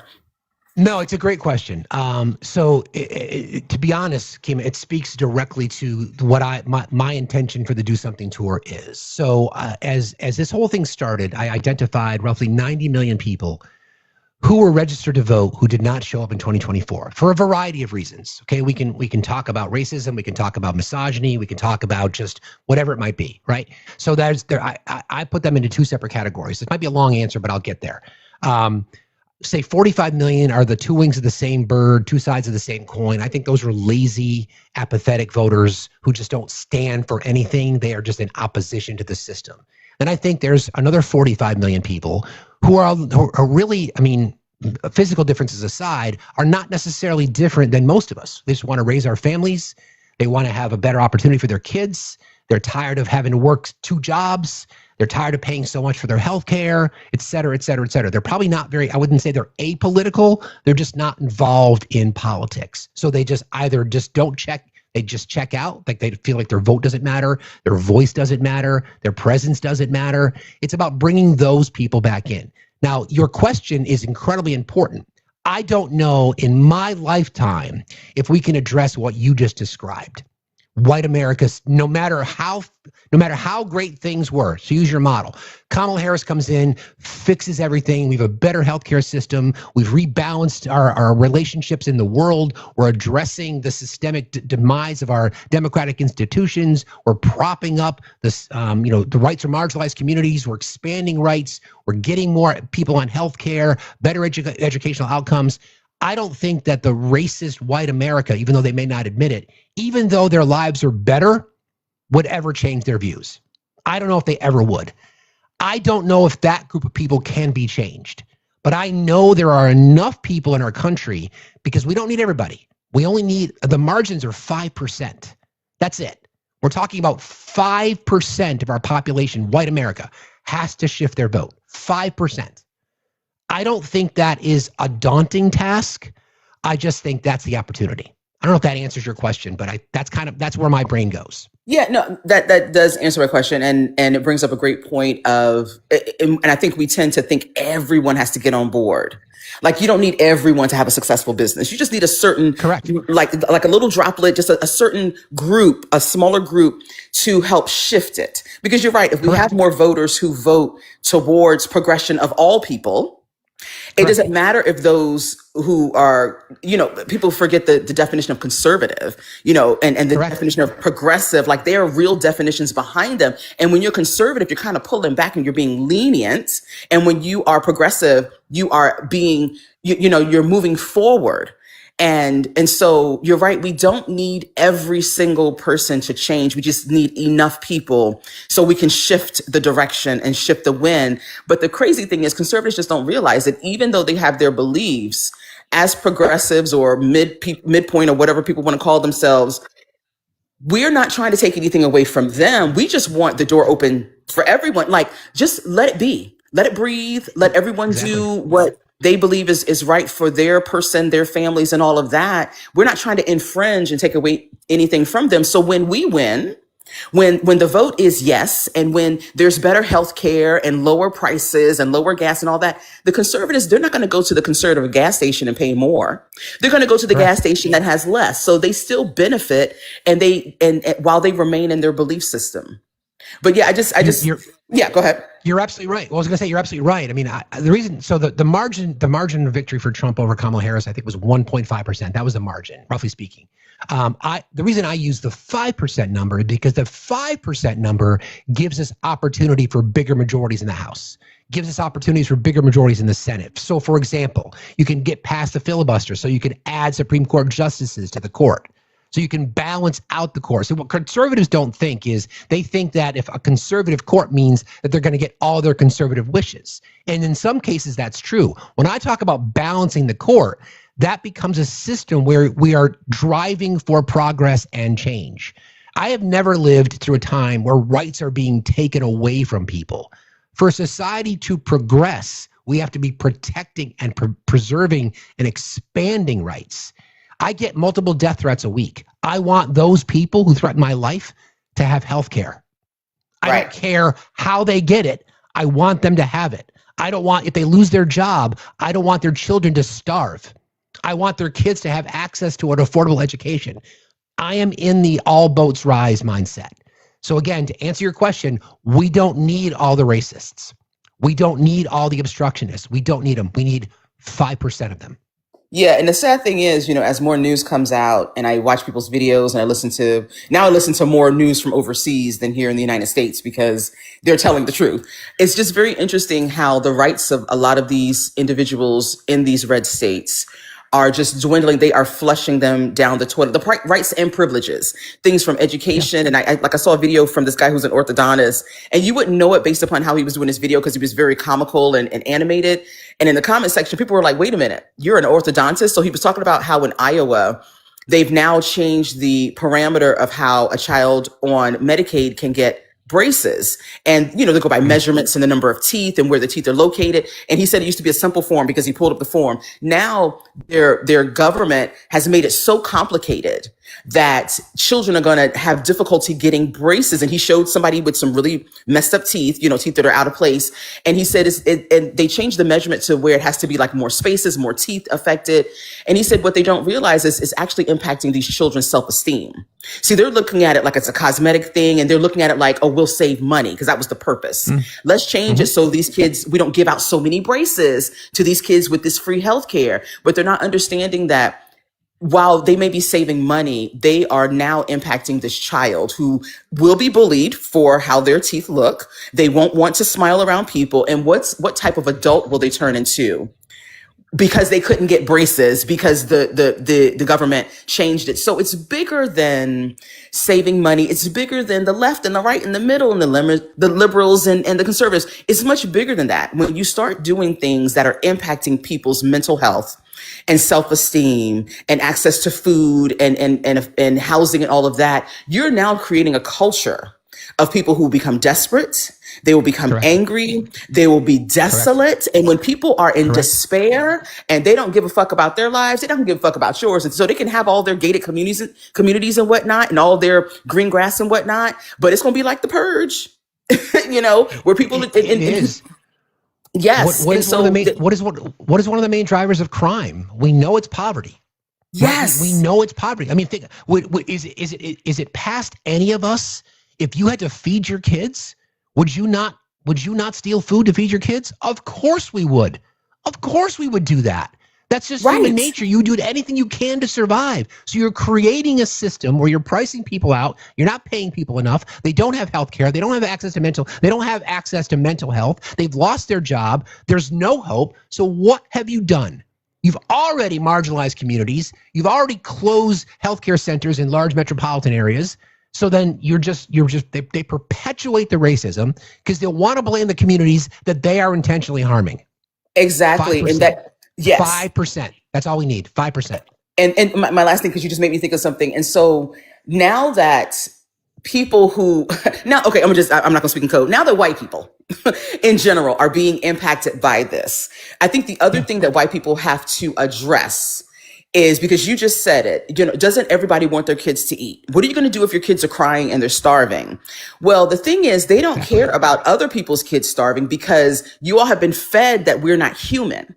And so when you dehumanize groups of people, then you look at them crying in the streets, and you look at Black women suffering while they're in labor, and you look at, even though illegal immigration, or however we want to call it, undocumented individuals come from all nations and countries, the only ones that they're focusing on are the Mexicans, let's be honest. Yes. And so if you look at Mexicans like they're not human, and you look at gay people and trans like they're not human, Black people are not human, the people over there in the Middle East that, who are fighting for their lives, they're not human, then you won't care If their kids don't have schools, if they don't have food, if there's no hospitals to take them to, you won't care because you've dehumanized them and then you justify it. But now that you're in the sinking ship, because guess what? You were in the ship too, baby. You were in the ship too, and you were sinking just along with us. But you thought when you pulled that plug, only our side of the ship was going to be flooded. And somehow your side was still going to be above water, but our side is going to be below the water. So in addition to them suffering the consequences of their actions, they have to now address the fact that they voted for things that they knew would hurt people because they didn't see those people as people. They dehumanized them. Because how can you honestly be okay with somebody's kid or somebody's spouse or somebody's parents not being able to get basic necessities that you would want for your family because you don't even know the name of it? You was just like, get rid of those food stamps, but keep my SNAP or whatever they were thinking. Honey, it's the same thing. So we also have to not only address the racism, you have to address the dehumanization that racism thrives off of when it comes to other people, because we will be in the cycle again. Someone like Kamala will come and clean up the mess. They will look at it like, oh, okay, well, she put the system in play. We can put anybody in leadership because the system will run itself. And then they will go back and start pulling back things again because they don't see us as human. We're those people over there who are the threat to you people over here. And then we'll be in the same cycle again. The thing, you're absolutely right. And Smitty talked about this, and I was talking about it earlier, and you kind of just touched on it. 92% Black women voted to help white America. Yep. That's your argument right there. We did. And despite what people think of us, we know what America thinks of Black women. Come on now. We know what you all think of us and how we are caricaturized and we're over-sexualized and we're adultified as young girls and whatnot. We know. We've been here. We understand. We know how to navigate white America, and we know how to navigate racist people who come from other countries as well, because that's a part of it too. Immigrants who come here and they don't, it's funny because the immigrants will come here and they don't know Black history, but they know all the racist words against Black people, but that's a whole nother topic for a whole nother day. And so we understand how the world looks at us and we understand how America looks at us, but yet we will still be like, you know what? Even though I know you don't like me, you don't want me in leadership, you don't see me as human, you think that I exaggerate with my pain, I would rather that you have all of your rights, you feed your kids, you send your kids to college, you can have a happy marriage, you can marry whoever you want to marry, you can work wherever you want to work, as long as I get to have that too. But that is not the way that it's reciprocated to us. And that's why the 92%, that's why we did what we did, because we look at everyone like you should have the God-given right to live. What God-given right for life, liberty, and the pursuit of happiness? Isn't that what the thing says? Correct. That's how we look at it. You're right. You're right. I mean, again, to go back to your initial question, and that's why I chose the answer that I chose to say it's not. We can't flip every mind. We cannot eradicate racism in my lifetime. We cannot eradicate white supremacy. We just need 5% of people to understand what should be important. And then that 5% maybe becomes 6%. That 6% maybe becomes 7%. That's my hope. I'm an optimist. Yeah, and I love it. I love it. And you're doing the work, and I applaud you for it. You know that I've been up here several times, and I will be getting back to you. I put it on my calendar. I will be getting back to you. So I have not forgotten. I know that you're on the road doing your thing. So yes, I will. That's the focus of today. But I just appreciate the work that you're doing. I appreciate the fact that you are not just talking about it behind your camera and then you go and live your life and you go and vote against everyone, but you're actually putting yourself in the game and in the line of fire, which more white people need to do. Stop telling us that, okay, Black people, you made your point. Now come back out here with us. We're not. Tag your it. You remember, you and I, we grew up in the 80s. You remember wrestling? Yeah. Yes, sure yes. Do. We were in the ring. Tag in. Yes, tag in. Exactly. Come on, Ricky Steamboat. Come on, the Four Horsemen. Come on now. That's right. That's right. That's a good analogy. I like that. That's a good analogy. We're on the outside. We're on the outside now, and it's time for you all to get them chairs slung on you and get dragged against the fence and all those other things they used to do in the ring. Yeah, tag your it, because we've done enough. And we've said enough, and we have fought enough, and we've done all that we can. And I think it's now time for white people to stand up and be like, you know what? This is our country. We do believe in rights and liberties for everyone. And we're now going to do the work that our people have created, and we're going to solve the problems that our people have conjured up. So I land my plane there. It's time to jump off the top rope, so to speak. Boom. Exactly. Yeah. Thank you, friend. I appreciate your time, and thank you very much. I really, like I said, I always learn from you. And thank you for gracing us with your presence. Thanks for being here, friend. I appreciate you. Have a good day. Be safe. No notes. That's the fight. And again, I just want to reiterate, it's that 5% number that's in my head, because the math tells us, because it's maths. The more people that participate, because the majority of our country believes that we should have a better education system, that rights should be protected. We've never lived through a time, friends, when rights were taken away. That's what's happening. As much as the conservative right wants to tell you it's not, it's states' rights. No, rights are being taken away. When you remove protections that the federal government had in place and you give it that power to the states, and those states are bad actors, and they deny women access to their bodies, and they use a black woman in Georgia as a fucking incubator, let's call it what it is, because that's what it was. It takes 5%. 5%. We can do this. Again, the conversations that I want to have, now it's impossible to be able to talk to just non-voters, but organically. I'm going to do my best to try to be as agnostic about this as possible and just have conversations with people like, what matters to you? Are you sick and tired of getting ripped off by billionaires? I said this yesterday, I'll say it again. 900 billionaires in our country. 900. Cumulative wealth of $8.2 trillion. 900 people have a quarter of our GDP. Okay? 900. Are you tired of that? Did you lose your job? I get it. Do you understand that we have 900 people in our country that have $8.2 trillion in wealth? That's a winning argument. They get richer and richer and we can't have health care? They get richer and richer and we can't have a better public education system? Do you understand that if, I know, we all want to work hard, right? Nobody, this perception that the right has of the left is that we're just looking for handouts. No, in fact, we know from the maths that there's more productivity from blue states because we account for the majority of the GDP. So that argument falls on its face. We just want people to not have to be subjected to the fucking cruelty and diabolical slavery that is capitalism in our country. You're welcome, Obi. There's no reason that we can't have these things other than apathy. That's it. No reason. There's no reason we can't have it. Entitlement, corporate greed, lobbying money. I was asked this question recently, and I've thought more and more about it. If I was given a choice, say, Steve, you got to decide. You can prioritize these two things. You're going to have to choose one right now to enact. And those choices were Medicare for all or getting money out of politics. I would take getting money out of politics. Because if you get the money out of politics, then you can have Medicare for all.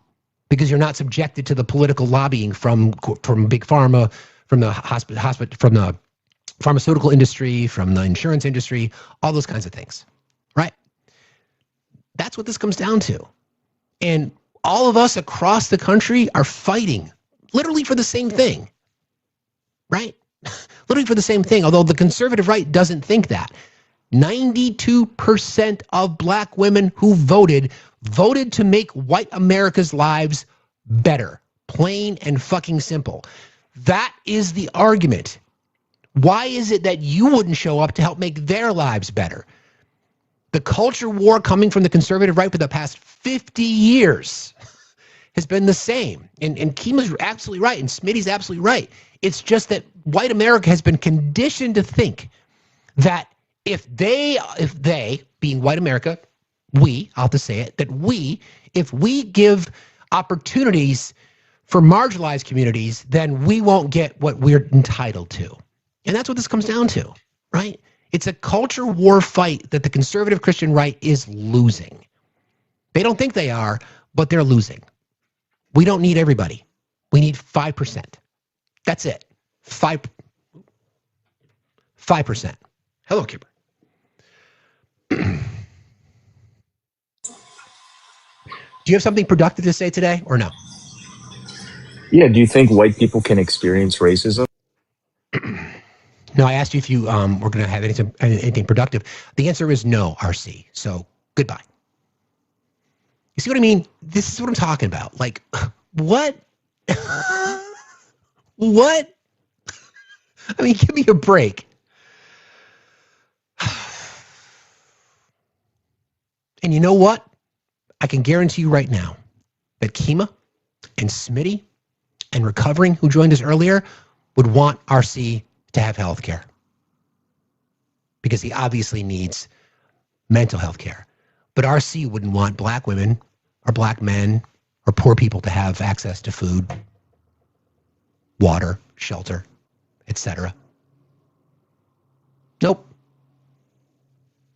Nope. You see the fundamental difference? Now, it could be performative, right? Sure. We know that RC's a fan. He's probably clipping my live right now and recording it, and then he'll post it, and he'll get like 4 views, and they'll all be me commenting. It's not a game. People's lives here. You know, unpack your privilege. Unpack your fucking petty bullshit. Unpack your performative fucking chaos and fucking nonsense, and just understand what's at stake. Am I fucking radical? Is Obi fucking radical because we want healthcare? Because we want a better education system? Because we want money out of politics? Because we don't want lobbyists buying our votes and buying our elections? Is that radical? And what RC and Gorilla and other people don't understand is that if those things happened, their lives would be better too. Plain and simple. Good day, my brother. I've got a few minutes, so what do you can wrap us up today. Yeah, well, you're looking awful dapper. Thank you. Going to meet with my senator. Yes, I heard whilst I was out walking the dog and avoiding the coyotes who were out in full force this morning. Wow. Yeah, it's it's that time of year. They need to start moving and migrating to the feeding areas. Scout doesn't like them very much, and apparently they don't like Scout. So, well, there you go. So here's a weird thing that's going to happen at 3 p.m. my time. I am going to be teaching my first collegiate course as a visiting professor. Wow. So we haven't had time to catch up on that because you and I have been busy trying to do shit for the actual company. Got a lot of shit done yesterday, didn't we? Yeah. Yes, we did. Thank you for that, by the way. My pleasure. So I was thinking, yeah, dude, guy. I was thinking about the fact that, these types of privileges are unique, right? And being able to teach graduate students, many of which are immigrants to the United States, on things that I enjoy. It will be open banking and embedded finance. I know, wake everybody up. I think I just put them to sleep. But it's an amazing opportunity to be in a place in life where you can take the things that you're passionate about and turn them into action. And so often we ask, what can we do? And people may be going, well, but you're just a visiting professor teaching a class. I'm teaching a class to graduate students that are 80% immigrants to the United States. The way I present myself, the way I present material is important because of the color of my face. And these are the simple things that people can do, right? It's how you go about your day.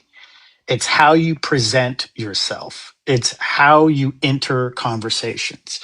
It's how, when powerful Black women come up on this platform and ask Steve questions, it's how he sits in the moment, thinks about what they're asking, and then gives his best answer. And I think that's the do something that we don't talk about enough.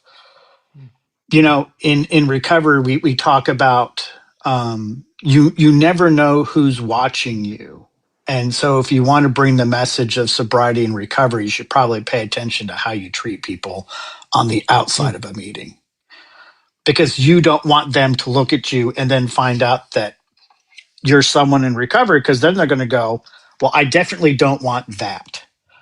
That's not what I thought it was going to be. So if we want to have conversations, if we want to be a part of good trouble, we have to really consider how it is we move about the world.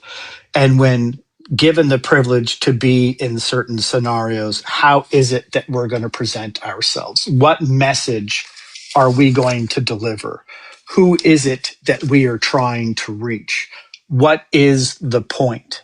And before people open their mouth and speak, there's something that I was taught a long time ago. Does my opinion matter here? And is it going to make a difference? Good call. Good call. I appreciate you, sir. I might be a few minutes late to our meeting today just because I'll be coming back from this thing, but I'll be there. Yeah. Okay. And it's also mud season. So there's that. That's true. I appreciate you, boss. Thank you for Love doing you, the work, dude. and thank you for being my friend. Love you too. See you later. Peace. All right. So gonna wrap. I'll report back. Thank you everybody for engaging today. Thank you to all of our guests. We got a lot of work to do, friends. We have a lot of work to do. And, you know, we know what's at stake. Today's going to be a weird day. We have no idea what our petulant child, warmongering, malignant narcissist, dementia fucking riddled cesspool of a president is going to do today. But we'll be here tomorrow morning, 8 o'clock Eastern time. Thank you, friends. I think Smitty might be live. If he is not, please, you should. I think he's probably live. Go rate him. I love you all, friends. We'll see you tomorrow morning, 8 o'clock Eastern time. Georgia's 14th. Please get out there and vote today. Please get out there and vote today.